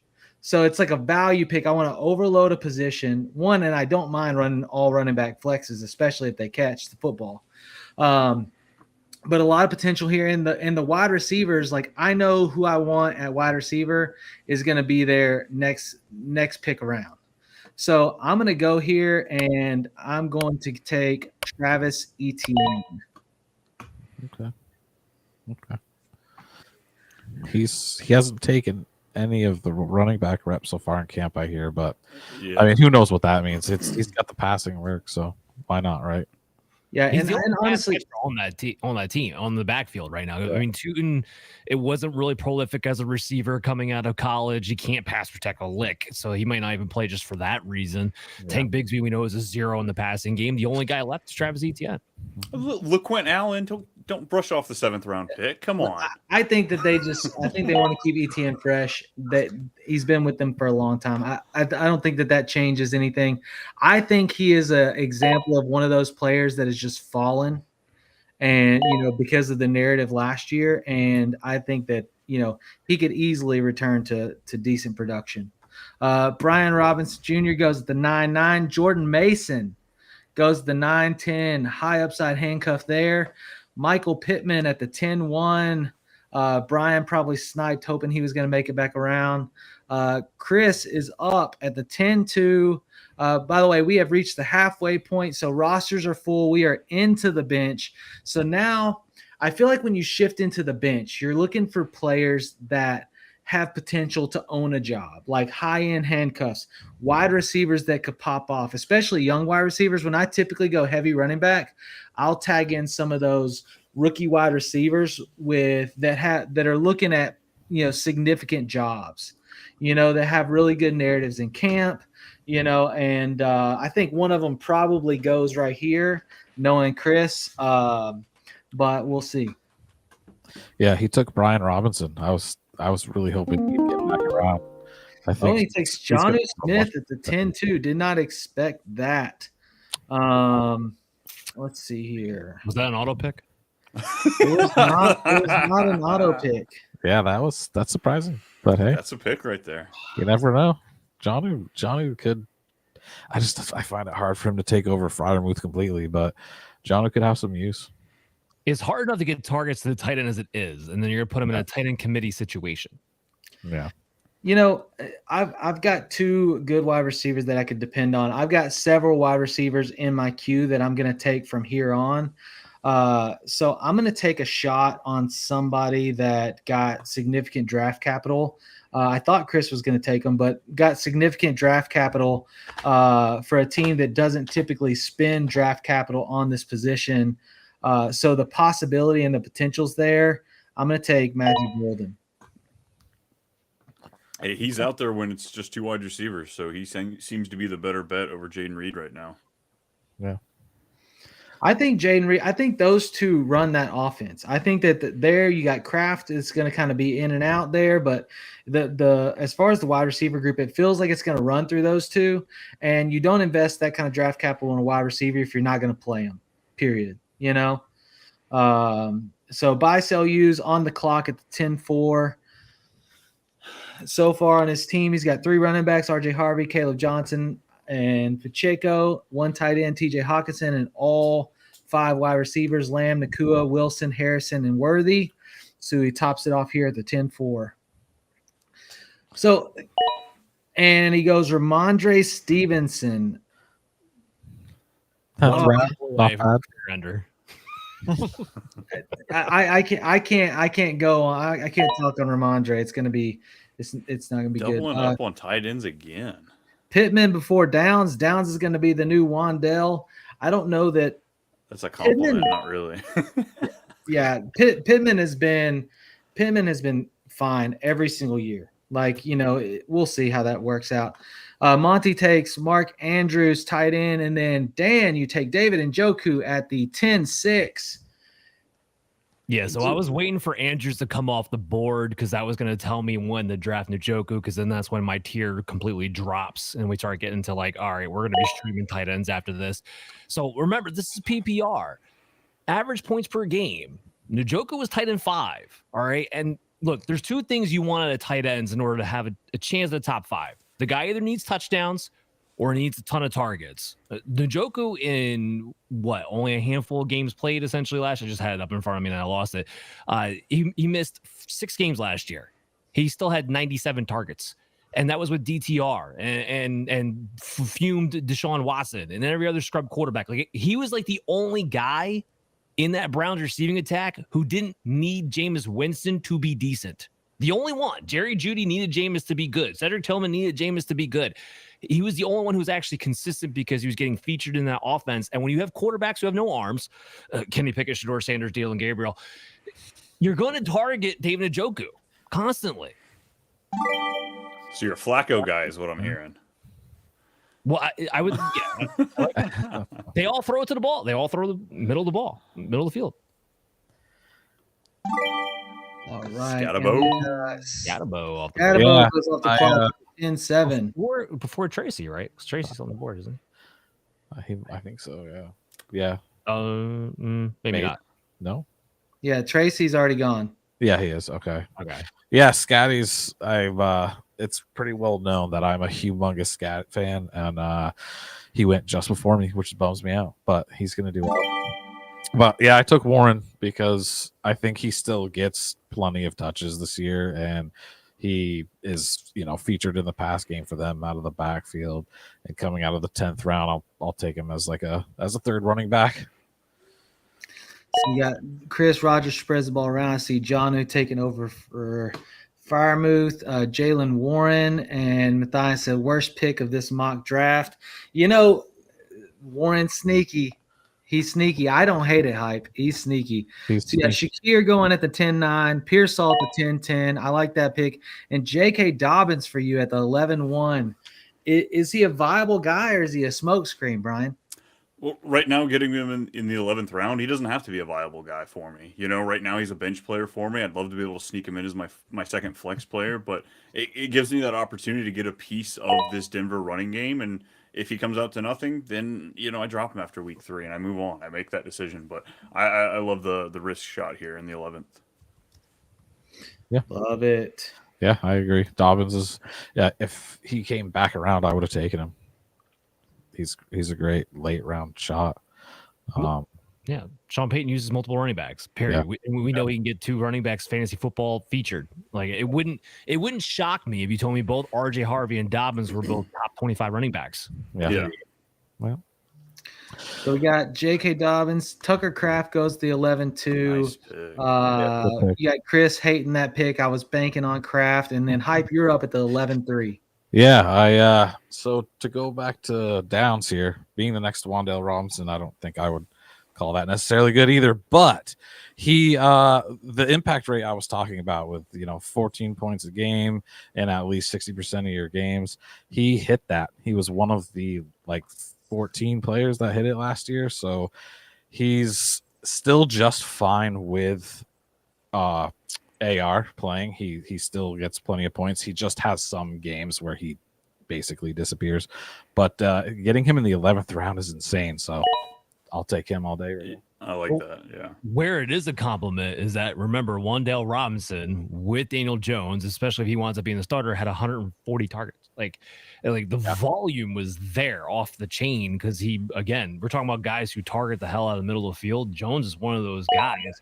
That's where Pittman gets left out. Alec Pierce gets left out. Downs and Warren are the guys who might be more featured if they go the Jones option. Yeah. Oh, okay. So I'm up on the board. So this is another one I don't normally do, but I feel like this is too good a value at this point. So we don't know who the wide receiver one for the Green Bay Packers is truly going to be. Like people, They don't have a wide receiver one. That's the problem. and that's part of the problem, 100%. But I will say this, and I think I said this on my show a couple of days ago. Wait, what show is that? One of these Operation Domination, baby, you know it. Yeah. One of these wide receivers for the Packers are too low. Now, we may not necessarily know exactly which one it is, but one of them's too low. And for the first 5 weeks of the season, Jaden Reed was a wide receiver one. The issue is that they use him in a Debo-light role. And unlike Debo, when it's two receiver sets, he doesn't typically get out there, right? They got to go 3 receiver sets to get him out there. But I think this guy is more talented than what he has gotten to play. Let's just put it that way. Jordan Love was not great last year. Matt LaFleur is like an every other year coach where you see like the offense just kind of like spike on those odd years. I think there's a chance here, and I'm taking him in the 10th round with some spike weeks. That's my biggest fear is the spike weeks. Last year, only 35% of his games did he get over 10 points. He only had a 16% target share as well. So 100%. He needs to blow up like he did in those 2 of those first like 4 or 5 games. And that's just my biggest thing is I always pick the wrong week. So those players aren't built for me. I guarantee you when I start those types of players, you put them on your bench, folks. That's just how it works. So I just don't have the ability to work with a player like that. But I agree there are going to be some points, and I want a piece of that Green Bay offense. Ben said Reed is so good with the ball in his hand, sick handles. Good call there. And then we got, after Jaden Reed, we got Emeka Egbuka at the 11-6, Najee Harris at the 11-7. He's buy, sell, use, stacking running backs now. I really like it. I'm on the clock, and when I go running back heavy, and I have a couple of stud wide receivers, and this is how I did really well last year. I am not afraid of rookies, especially at the wide receiver position. That is like I'm willing to risk it because they're cheap, and who knows? And I don't know if you guys have seen the tape coming out of Houston on this guy in this offense, but I'm excited. I'm going to take Jaden Higgins right here. Oh, I hate you. I was hoping he was going to fall in this round. Keep dreaming, baby. Bo Nix goes to the 11-9, followed by Darnell Mooney at the 11-10, Keon Coleman at the 12-1. Chris is back on the clock at the 12-2. Whew. Yeah, sorry guys. I really like Jaden Higgins. Yeah. I think that he can do what they hoped Stephon Diggs would do. And even if Nico has any, if we go by history, he typically misses time. I just think Jaden Higgins has the opportunity to blow. Nico doesn't need the miss time for Jaden Higgins to blow up. Stephon Diggs, I agree. Tank Dell was awesome, even with Nico Collins going off. This offense has room with CJ Stroud as a point guard for 2 wide receivers, maybe 3, but at least 2 wide receivers to get the deal done. I love Jaden Higgins back. This offensive line is trash too. So if the running game can't get going, they're going to be throwing the ball a lot, kind of like they were at the beginning when they had 3 viable wide receivers. So I love the pick as well. Yeah, the Diggs and Collins were just helping each other out on the field the whole year. They were both playing great. Nico's best games were when Diggs was on the field. So when they have 2 to go to, Stroud will find the open guy and throw them the ball. Yeah.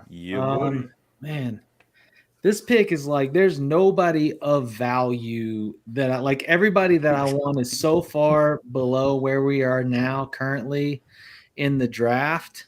Which is a really interesting place. Get that second quarterback, man. Come on. I don't have a quarterback yet. Oh. Push that button.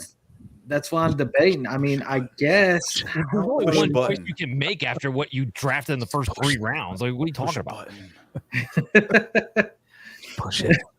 I mean, sure, yes. I I have 0 shares of this quarterback, but I can get behind it. I can take actually like a couple better, but again, based on the stack that you're so highlighting, I guess I could take Brock Purdy right here. 12th round. Why not? Yeah, well, you got George Kittle, you got CMC. They might be the 2 top targets he has the year anyway. Oh yeah, you have 2. Okay, this is the Niner team over here. All right. Yeah, I don't hate, and like I said, the people that I want, like I've got people that down the roster line that I really want. So I may go ahead and grab my Luther 2. Burden. Luther Burden's somebody that I thought about.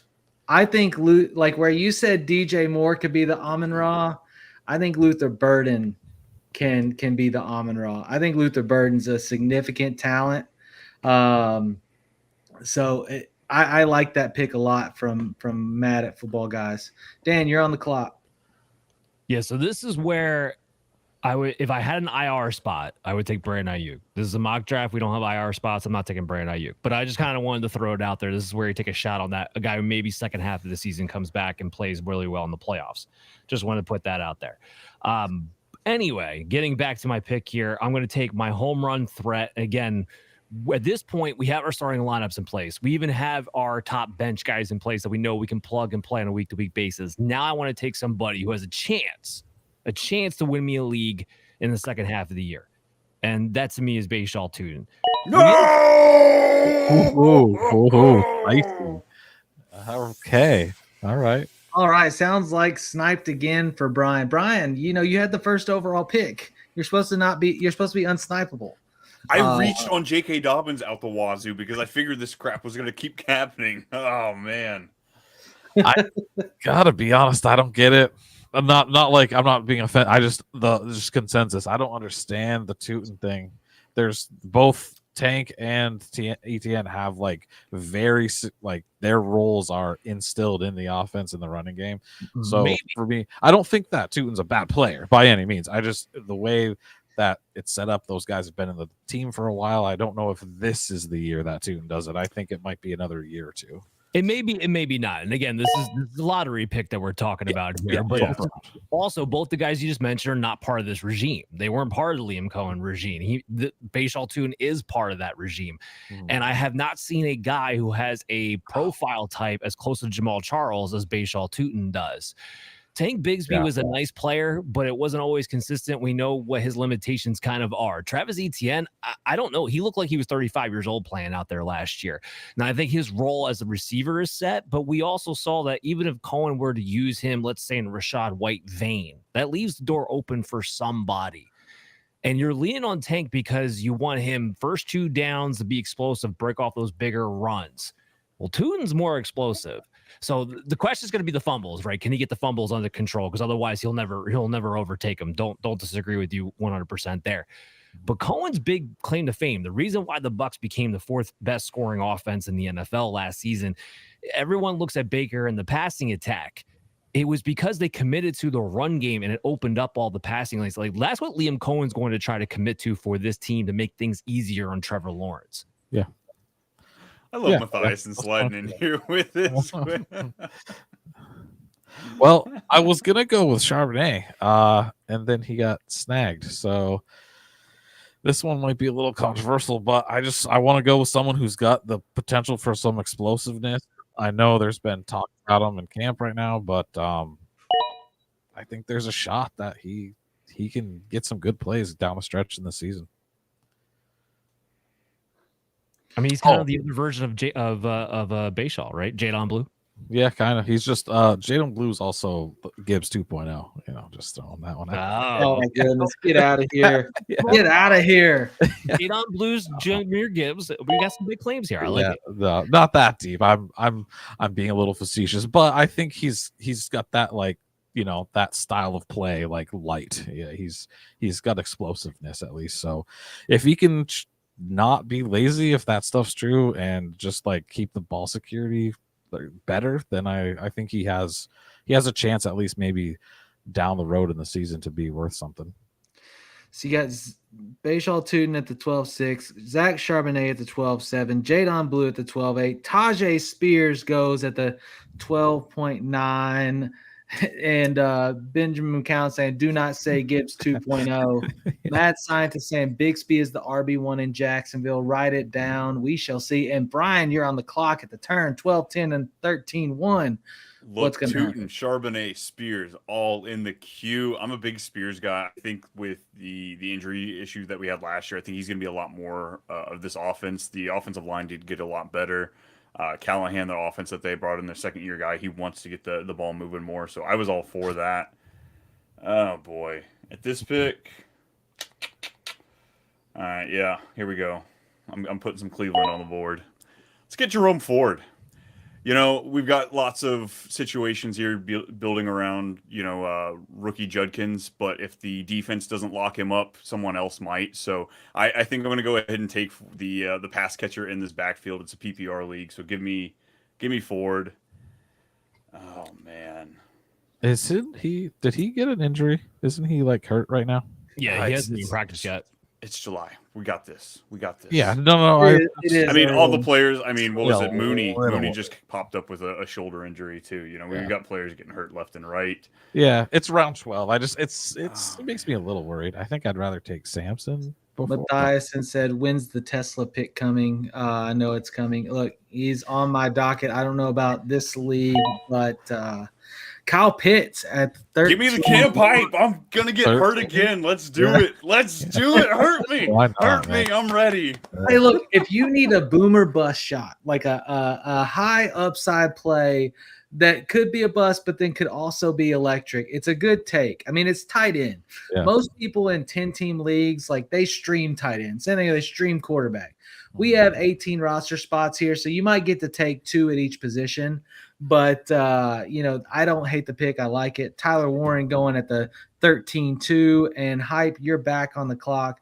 Chris said we'll never touch Pitts again. Laugh out loud. All right, Hype, you're on the clock. Yeah, just something I wanted to point out real quick. If you look at the way the draft board is going, and a lot of them do, like if you notice the rookie running backs, where they're getting picked compared to where rookie wide receivers are getting picked, something that I've been kind of toting since this draft class is that I think the running back class is going to compete for the 2017 running back class for being one of the best in like football. So I just wanted to point that out. I think it's going to be an outstanding running back class. Tank Bigsby. Might as well just take a guy who's getting all the running reps round 13. Easy. All right. Coach Chase on the clock at 13-4. I hope the Bigsby pick doesn't work out. I'm leaning on ETN there. But no, it's I like Bigsby, and I like Bigsby for the red zone. So we shall see. Coach Chase on the clock, the 13-4. And we'll see who he takes right here. And it's Brandon Ayuk taking the shot. Yeah. Taking the shot. You look at his wide receivers. You got Godwin, you got Ayuk. He's definitely taking some shots on some guys. I like that. Dan, you take Kyle Williams. Yeah, so I'm a proponent of Kyle Williams throughout the draft process. I know he seems to be a controversial player. There's some people who like him a lot. There's some people who would hate him completely. I see a guy who is good with yards after the catch. I see a guy who could play the slot receiver to Josh McDaniels' offense with a more physical body, which is typically like he likes. I don't think Pop Douglas is the type of slot receiver Josh McDaniels really wants to have out there. And then on top of it, Stephon Diggs, I know it's been impressive that he is already back and healthy and practicing, and that's great for him. He's still 32 years old, coming off an ACL injury, who might be asked to play the perimeter. I don't know how effective he's necessarily going to be. I think there's an outside shot Kyle Williams could be the alpha by the end of the season for the Patriots. Yeah. So I'm gonna go here. Well, you see, you got Rachaad White goes to the 13-6. You got Rashid Shaheed at 13-7. I'm on the clock at the 13-8, and I'm gonna take one of my high-end handcuffs this season, and I'm gonna draft Trey Benson right here. I know you thought I was going to go Garindo to put that behind CMC, but I really think that Benson could make a play this year, and it's worth a long shot in round 13 to see. Austin Ooh, Eckler Ray goes to Davis. 13-9. Caleb Williams at the 13-10. Ray Davis at the 14-1. I love that pick. Love that pick. Ray Davis really started to come on. He's been one of my late grabs. Chris is on the clock. We got I Love Green Salsa over on Twitch. Hi, what's up? Thanks for tuning in. Chris saying lock up the backfield. I'm not going to do that yet. I'm not going to do that yet. Although I might can do it this round, but I think I'm going to go somewhere else. Okay. You guys know when you get that feel, like when there's a player that you have no data to back it, you just feel good about a guy or bad about a guy. Kyle Williams is that, like, I don't know why. I just feel good. Like there's something about him that I feel like he's gonna be good. You know? Yeah. It's one of those feelings I have. I don't know. Well, you know, Chris is over there. He's really struggling with this pick. I'm in here at the 14-2, really debating. He said, stop talking about it. I like the Marvin Mims pick. I think that's a great pick there, especially, you know, you look at his wide receivers, Amon-Ra, JSN, Addison, Judy. You add Mims, definitely big play capabilities. I'm going to go out on a limb. Like, I mean, just like I've got a slew of running backs. You've already said it. Mixon is already banged up. And I don't care, blown knee, 3 blown knees. He's came back from every blown knee. Out the wheelchair. Let's go, baby. And Somebody show us out a of the good wheelchair, I think that Nick Chubb could take over this backfield. And to me, it's worth a 14-round running back pick for somebody that's traditionally, historically been inside, you know, or around the top 15 every single season that he's played, even up to 12 games. 2020. I mean, now of recent, but even last year, it wasn't that bad until the injury. So I like Houston. I'm just gonna take the shot. I think Chubb is better than Joe Mixon. When he was healthy. Yeah. I think he's better than Mixon on half a leg. You know we're drafting for the I don't know. 2025 season, right? Yeah. Chubb is, I think he can definitely earn reps and earn a spot on the team. I mean, you look at it, it's just those two. Yeah. It's Chubb and Mixon. And Yeah. Mixon Patience on the gets quarterback. banged up. Getting Dak down here in the 14th. That's I the way know. you do it in a single quarterback league. I should have waited, but Chris said I was going to go Chubb too. Monty said, I love Chubb. I Love Green Salsa said, I have a feeling that Josh Jacobs will finish top 5 in rushing yards this year. He's a sleeper. Appreciate the feedback. Make sure you subscribe to the Twitch channel. By the way, if you're tuned in, like, subscribe, make comments on the draft board. We are rocking and rolling. Garindo goes at the 14-6. So far we got Dak Prescott 14-4, Jared Goff at the 14-5, Garindo at the 14-6, and to you, Dan, I like that pick if CMC gets hurt. Chase on. So do you think CMC gets hurt? Like, do you think Garindo has a spot even if CMC's healthy? Well, I mean, the fan in me doesn't want to see CMC get hurt, of course, but Garindo is a better version of Raheem Mostert when he's getting all the work. And we already kind of saw a little blip of that. Now, the caveat that he has that, and this goes back to college, he struggles with soft tissue injuries. Now, from what I've heard from camp, who knows how true it is? I don't get to see the guy in person, but it's that he's in a lot better shape. He did a lot to try to maintain that he is not going to have those type of injuries this season. He did a lot of work on that. Hopefully that winds up being true. But the explosiveness with the combination of that offense, we know the ceiling is top 12 if he's going to get that kind of workload. Yeah, 100%. Yeah. All right, Justin Herbert goes at the 14-7. Hype, you're on the clock with the 14-8. yeah, I think this is I can probably actually wait on that. I'm going to, man, who do I like here? You know what? Why not? Let me go with Hollywood. Hollywood. Yeah. The Chiefs are gonna try to throw that ball. They're coming on like a bit of a, I don't like to call it a revenge tour. They've been to the AFC Championship or Super Bowl for 5 years, but after the beatdown they took, I think Mahomes wants to kind of take back his alpha, and I feel like there's going to be a lot of throwing going on. So Brown in the 14th feels pretty good. Yeah, no, I like it. I'm still waiting for them to see what they can do with them. Mhm. Justin Fields goes to the 14-9 even after the news today. Apparently it wasn't anything serious. He ran and got on the cart, but it makes you worry about the season. And then, Brian, you take Roshan Johnson at the 14-10 and up at the Great pick. 15-1, 4 rounds left to go in our mock. Yeah, I like Swift a lot at ADP price, but just the off chance that we get 2 running backs working in this system, I love Roshan Johnson as a flyer pick this late Hey, and do it. Don't sleep on the Me too. 7th round pick, Kyle Monungai. Oh, yeah. You're right. Did That's you, who I did should. you see him in the drills there? Come on, Dan. You got to let me lead up to my next pick here. Kyle Monungai. No. Yeah. No, look, I get it. My only tight end right now is Pitts, and that's scary to me. So here I'm probably going to double up. But look, when you're looking to stream tight end, it's kind of like walking around a college party. Sometimes you just go and look for some strange. So that's what I'm taking. Nice. What a play on words. That's Yeah. amazing. All Yeah. right. Dynasty Big Mac takes Cedric Tillman at the 15-2. I really like that pick, especially if Flacco's throwing the football. Height, Flacco throwing the football. 15-3.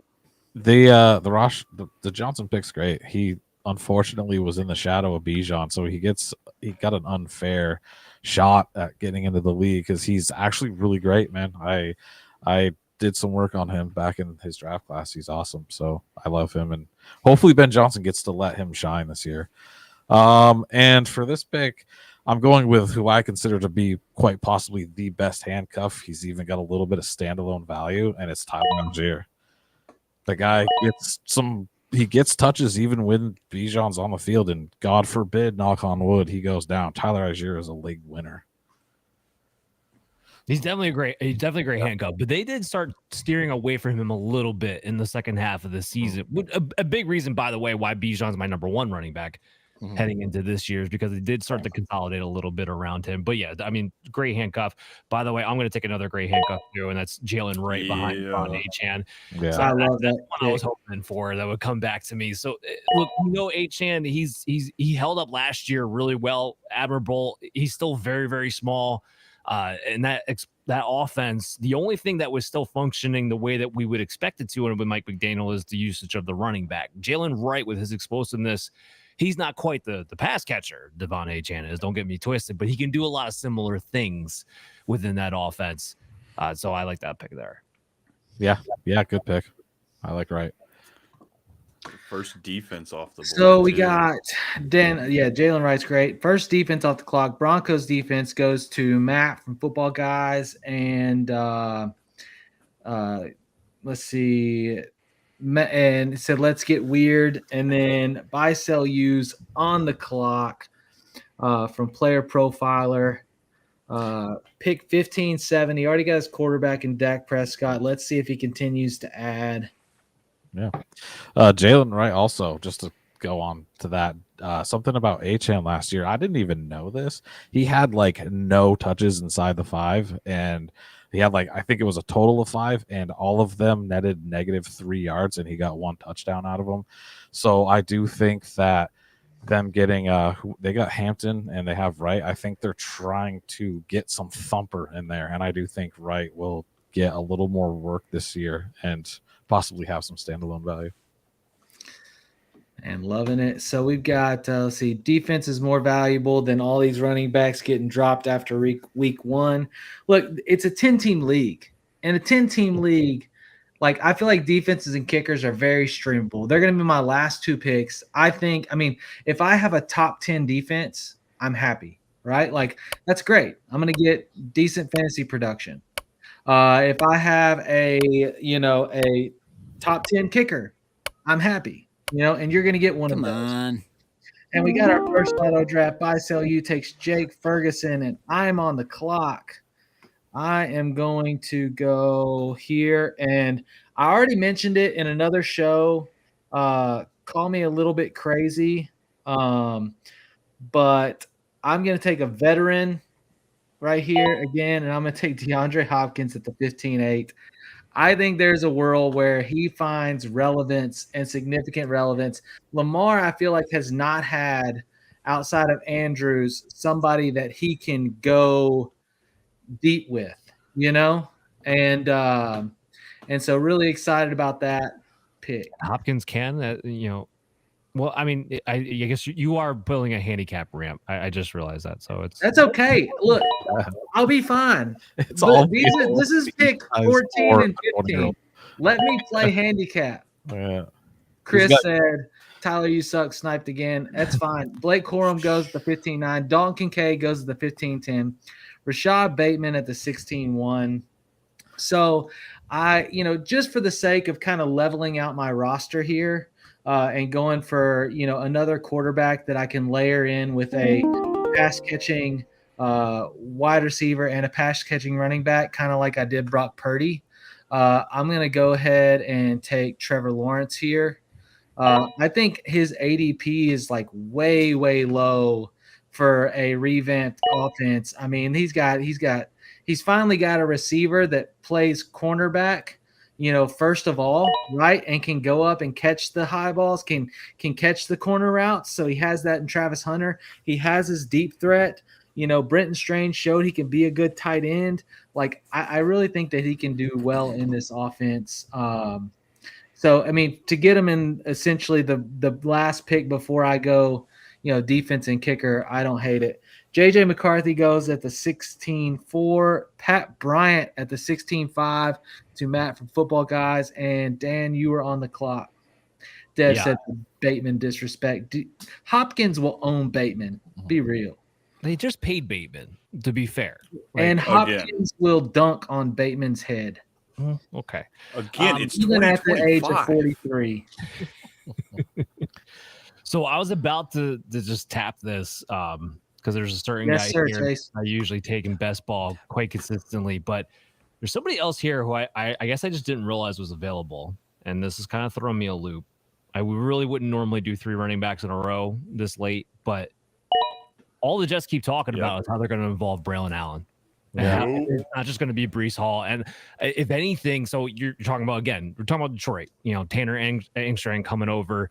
It's a real likely scenario. He views Braylon Allen as another bigger version, frankly, of David Montgomery, where Breece Hall's not getting touches inside the 5-yard line, and it is the Braylon Allen show. Now, you can say the Jets offense, how often is that going to happen? We'll have to see. And I know that I think it was after week 6, Braylon Allen was only averaging about 3.2 yards per carry, somewhere around there. Remember, he was 20 years old. Like, this guy's super young, getting acclimated to the NFL, getting his body acclimated to the NFL. We saw him be explosive in Wisconsin. Breece Hall, who has an injury history along with it. I'm just taking potential league winners here and seeing what pops. I like it. There was a lot of stuff about the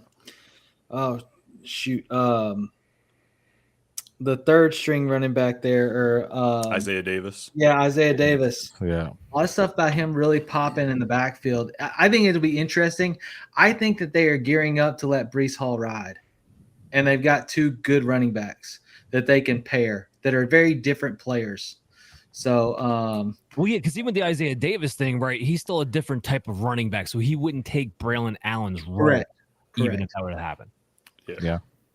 Got Wandale going at the 16-7, the 16-8. Hype, you're on the clock. Yeah. Just real quick, just give me a piece of the Bills' offense in the 15th round. I love the Josh Palmer pick. Yeah. He's like so sneaky this year. People just aren't paying attention that he went there. He's gonna be an option for Josh, so he'll be a great late round flyer.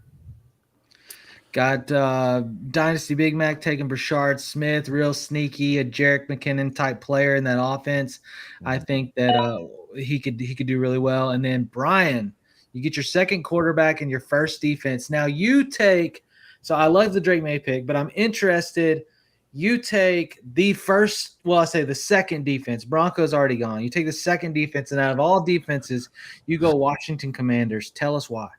Because I'm a streaming defense kind of guy. And do you know they play week 1?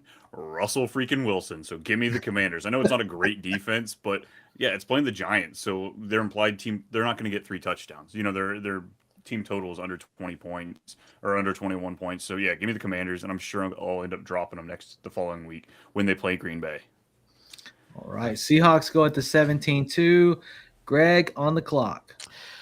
Yeah, so real quick, in my main home league that I've been in for years with all my buddies, we boosted the defenses to make them a little more important. We added like an extra point for sacks, an extra point for picks. You don't get punished as hard for like the first few scores, and it makes it so they're going like round 9 or 10 usually, and it's actually the most fun thing I've ever done. It's really cool.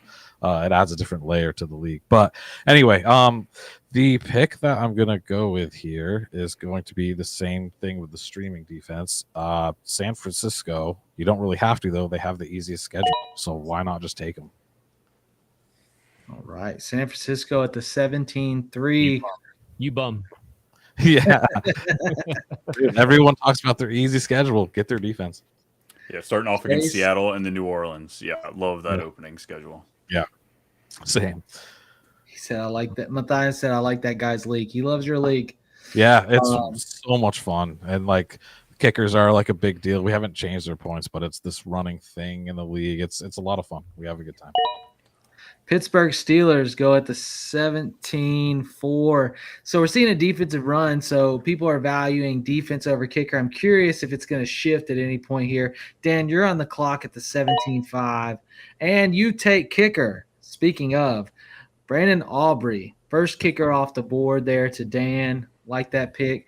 Matt from Football Guys is on the clock. Aubrey, number one. I mean, I think it's in, but what's your thought? You think that offense just continues to move? Well, yeah, and also when you don't have maybe the strongest running game in the world, you're going to settle for field goals. And Audrey can kick a lot of 50-yarders, which is where you get the extra points from, right? So, and with kickers, you can stream both defenses and kickers. But if you get an elite kicker, it's a lot easier to hold on to them than I think even an elite defense, because sometimes we have an elite defense match up against a tough offense. You still don't necessarily want to play them. Kickers, if you have an elite one, you can kind of just ride them and let them play there. You don't really have to think about the position again. Aubrey can kick it from his own 30. Put him on New Orleans. He's getting points. Like, yeah, the dude's an animal. Bills go at the 17-7. I like the Bills pick a lot. Obviously they got a ton more pass rushers going into this season.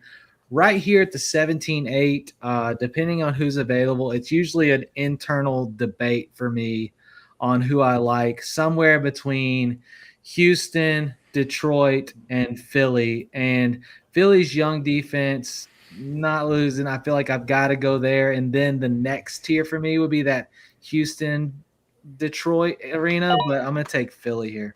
I like Houston because of the weaker division. The Eagles got to play Washington and Dallas 4 times total. So I get what you're saying. I don't hate the Eagles pick at all. If I'm weighing the two, I think I go Houston, especially because Houston's defense showed that they're pretty good last year. So Eagles also open it up against Dallas, and then they get Kansas City, the Rams, Tampa Bay, and Denver. So, it's a tough battle. They can do it. They definitely have the best defense in the league, but are they going to be giving you that high ceiling there week 2 through 5? Their secondary dropped a tier at least. They lost. Everyone left, and a couple of their front seven, and they replaced them with plenty of good players. I just think there is a little bit of a step back for that defense this year. Yeah. So we got Jake Bates at the 17-9. I like that pick. Chris Boswell at the 17-10.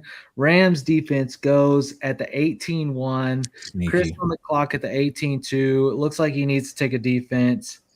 Wondering who he's going to go with. And probably after that, he goes Packers defense there at the 18-2. Probably letting a little bit of his fandom shine. For me here, and maybe it's a hot mess, but I don't know if I can do that.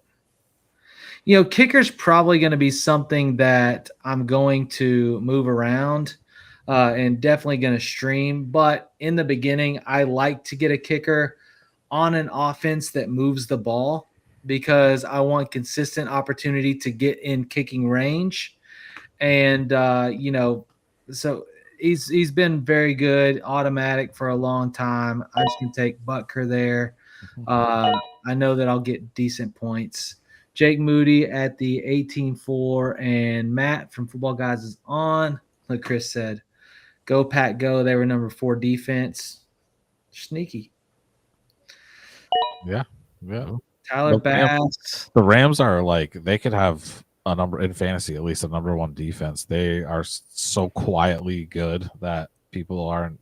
I don't think enough people are really paying attention to that. That Rams defense has become something again. Jake Moody comes off the board. He's not going to win the kicker battle. That's interesting. Oh, wow. Arizona. That's interesting pick. Tell us about that, Dan. Why Arizona? They play the Saints week 1. Oh, yeah. Good call. Fair enough. I'm like thinking like season long, like guys like you want the that you want like a top 10 defense from last year, and then you go Arizona. That was they made a lot of investments into their defense. Like I love they drafted Will Johnson that was a steal in the second round. I know Walter Nolan's not quite practicing yet, but they did make some improvements. But the biggest thing is that they play the Saints week 1, and I'll be streaming. Yeah. And that's what, like when you're making this pick and you're going in, you're either trying to get a defense like the Eagles, right? Like last year, despite everybody they played, finished as a top 5 defense. You either get somebody like that you know that you're gonna try to ride the season and just plug and play and leave, or you stream. And if you're streaming, you may take a defense like Arizona that plays a weak offense week 1. And I really like that, knowing what you're doing. Because I feel like you went the other way. Your kicker for you is like you're sit and forget it, and you're committed to streaming the. Looks like you're committed to streaming the tight end and the defense. Oh, I'm not gonna have to stream Njoku. That's a solid 9 points in my bucket every week. I don't care. All right, Hype on the clock. Yeah. I did not mean to kick Dicker, but that's okay. I'll take him. The offense moves enough. I meant to go Chase McLaughlin there. Don't know. I just clicked, but yeah, the offense that moves enough. I'll take Dicker. No problem. I like Fairburn at the 18-2. And Brian, Mr. Irrelevant, who is the kicker that is going to make everything happen for your team? I mean, Ryland's kind of the guy I'm looking at for Arizona. Yeah, you play Saints week 1, but also if you look at Vegas's totals, Arizona has the highest implied total on the entire season. So points means kickers do something. But I'll figure out that on Sunday morning, because right now I really don't care about having my kicker. So I'm going to take Romeo Dobbs.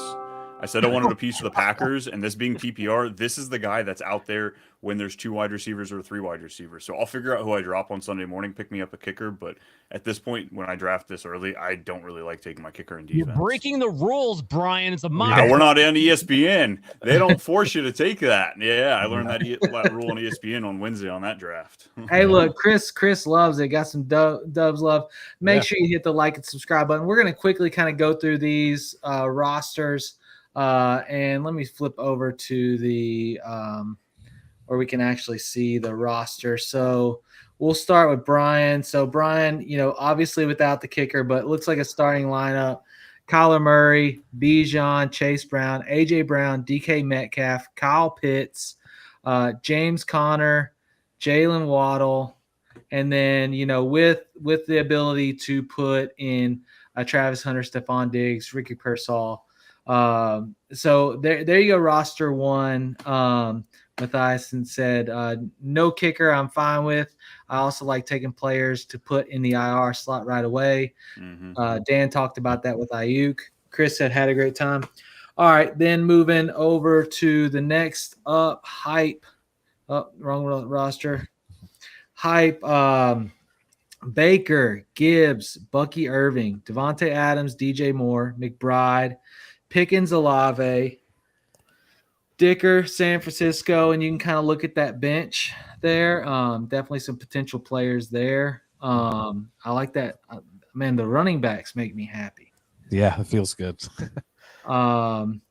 Moving over to Dan on the show here.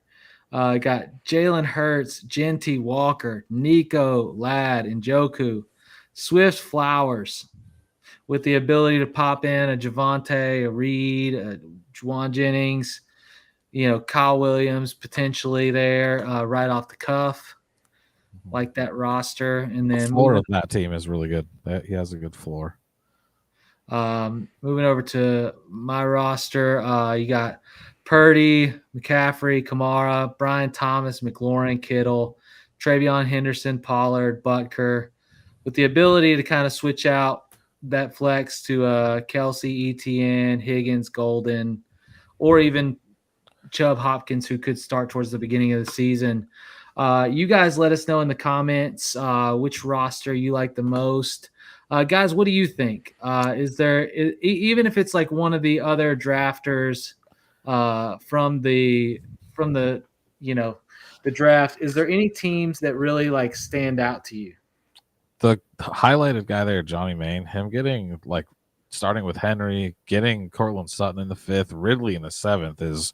I didn't pay attention to when Ridley went. I really like him this year, and that feels like an awesome pick. And Ingram in the 8th. I mean, this guy got a lot of good value. I like his team. It looks really good. Yeah, so just real quick, I mean, just everybody hit a roster, obviously not your own. You can pick somebody on the shows, but just not your own roster, one that you really like the build of going into the season. So, you really like Johnny Main's roster. What about you, Brian? I really like the buy and sell here, Team 7. I'm not a huge fan of the Hawkinson pick, but outside of that, took the wide receiver value that was there and was patient. And I think kind of kicked, tore it up with the running back. Love the upside with Harvey. Caleb Johnson, I'm really into this year as well. Pacheco, it's just stupid value for a guy that, and he's on the last year of his contract. We've got a 7th rounder that everybody's just so hyped about, but the guy should get plenty of work. Stevenson, things start falling off, but all in all, we've seen McDaniel. It's usually 2 running backs there, so I'm sure he's going to get some work. And then you got the upside with Trey Harris as well. Yeah, he would very much did the let the draft come to you strategy there. Mm-hmm. Yeah, there's 2 quarterbacks there at the end, Dak and JJ. So much upside. Easily could both be top, 5 to 10 quarterbacks. Dak. There. Yeah, Dak's like top 5 as long as he's healthy. Well, and he stacked Dak with Lamb, so like that. Oh, yeah, me too. Yeah. What about you, Dan? I think Dan was looking at Team 1. Team 1's not bad. Team one is not bad. Yeah. So it's funny. I really liked how Dynasty started his draft. I like the Jamar Chase pick at number 2, and then Drake London. Jonathan Taylor in the 3rd round, I think, is an absolute steal. If Taylor stays healthy, he does have potential to be a top 5 running back. And even Rashid, let's say he gets 6-game suspension. I think Travis Kelce, if he's not toast, he's borderline toast. That offense, until I see it, I'm not going to project them to bounce back to what they were 3 years ago. I think that offense now centers around whoever that middle of the field target is. That's Rashid Rice. So when you go into the second half of the season, that's a really good core with Chuba Hubbard and Jameson Williams, who I don't think we've seen the best out of. It gets a little wonky when we're getting the Judkins. Mahomes going late is fine. He's going for a stack there later on. Dunze has some upside. We haven't seen the best of him yet, and he takes some shots later on. So I do like Dynasty's team quite a bit.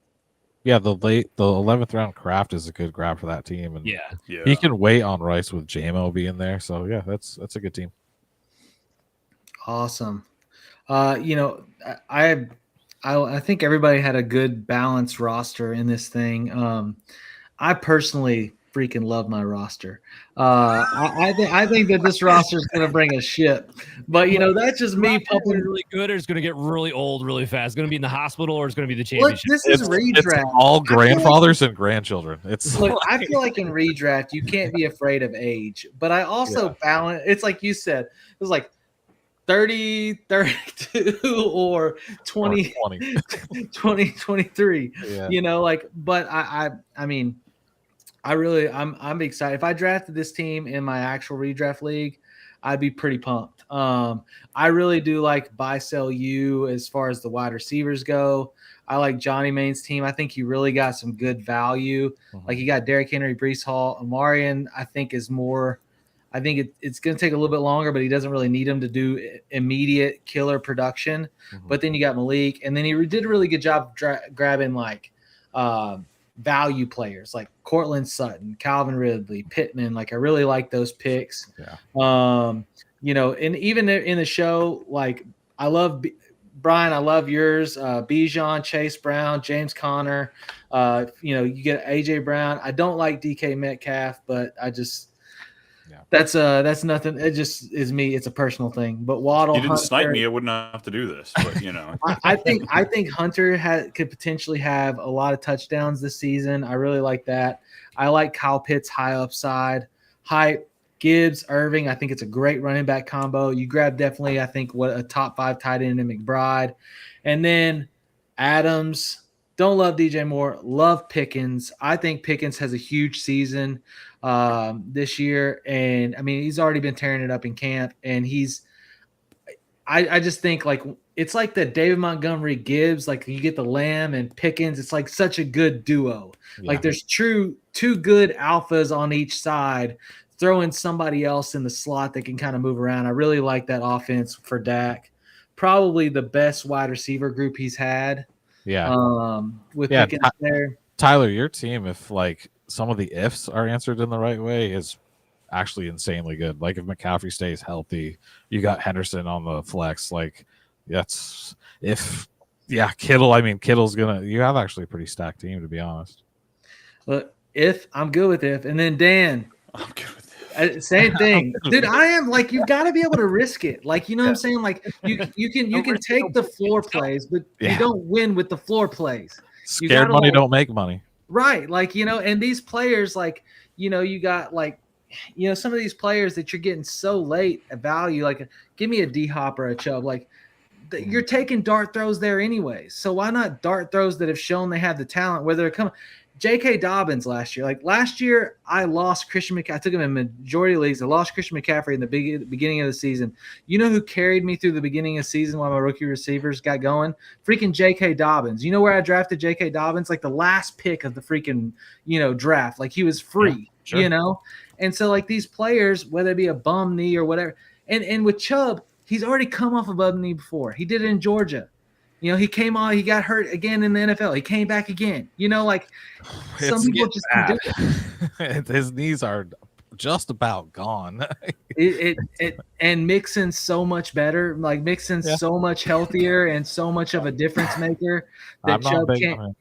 Right. So like it's just and like same thing with D-Hop. Like Lamar has not had a receiver like D-Hop, and Lamar is the type like I could see them like D-Hop making one big catch in camp, and the next thing you know, they're buddies. Like, and Lamar just like tosses it up to him every time they're in the red zone. It's like Mike Evans stuff, just like go get it, or like Rodgers used to do with Adams, like just go get it, and giving them the opportunity. Speaking of buddies in camp, Rodgers and Metcalf apparently are living together, so that could turn into something. I got to get to Dan's team. Dan, yes. Genty is high risk, high reward. I think he's going to get a ton of touches. I love it. Lad McConkey is one of my favorite receivers in this group, and people keep saying like, "Oh, he's going to fall off," and I'm like, and if Lad McConkey does 100 less yards and 2 less, I just don't know why he would fall off. I wouldn't call it a fall off. I think he's gonna not quite hit ADP. But even the thing, if he stays the same, if he has the exact same production, which was like wide receiver 11, I'm happy. I think you're drafting him at wide receiver 9, but I think he gets there. Love that. Kenneth Walker is a high upside. It's kind of like that JT dynamic. Like if that's your if player. Like if it's strong. The headache pick. I love Zay Flowers. You look at Zay Flowers last year, 116 targets. Well, he's gonna have to compete with D-Hop yards. Yeah. He's a different receiver than D-Hop. D-Hop's a red zone guy. Zay Flowers is an over the middle guy. And I think Zay Flowers is the reason that Mark Andrews didn't get as much work as he usually does last year. I like him a lot. I think that Jaden Reed was a good run, and I like Javonte too. But my favorite pick, and it's just because Mike McDaniels cannot keep running backs healthy, and A-Chain will get broken. The Jalen Wright pick in the round 15, I think he could end up being a stud for you halfway through the season and on. Yeah. So, I mean, it's great mock draft. I love that the fact that we actually had real people drafting. So there were snipes. You couldn't really follow ADP. People reached rounds ahead of time to get their guys. It was a great draft. Thank you for being on, Brian, Hype. Let me actually throw y'all on the main screen here.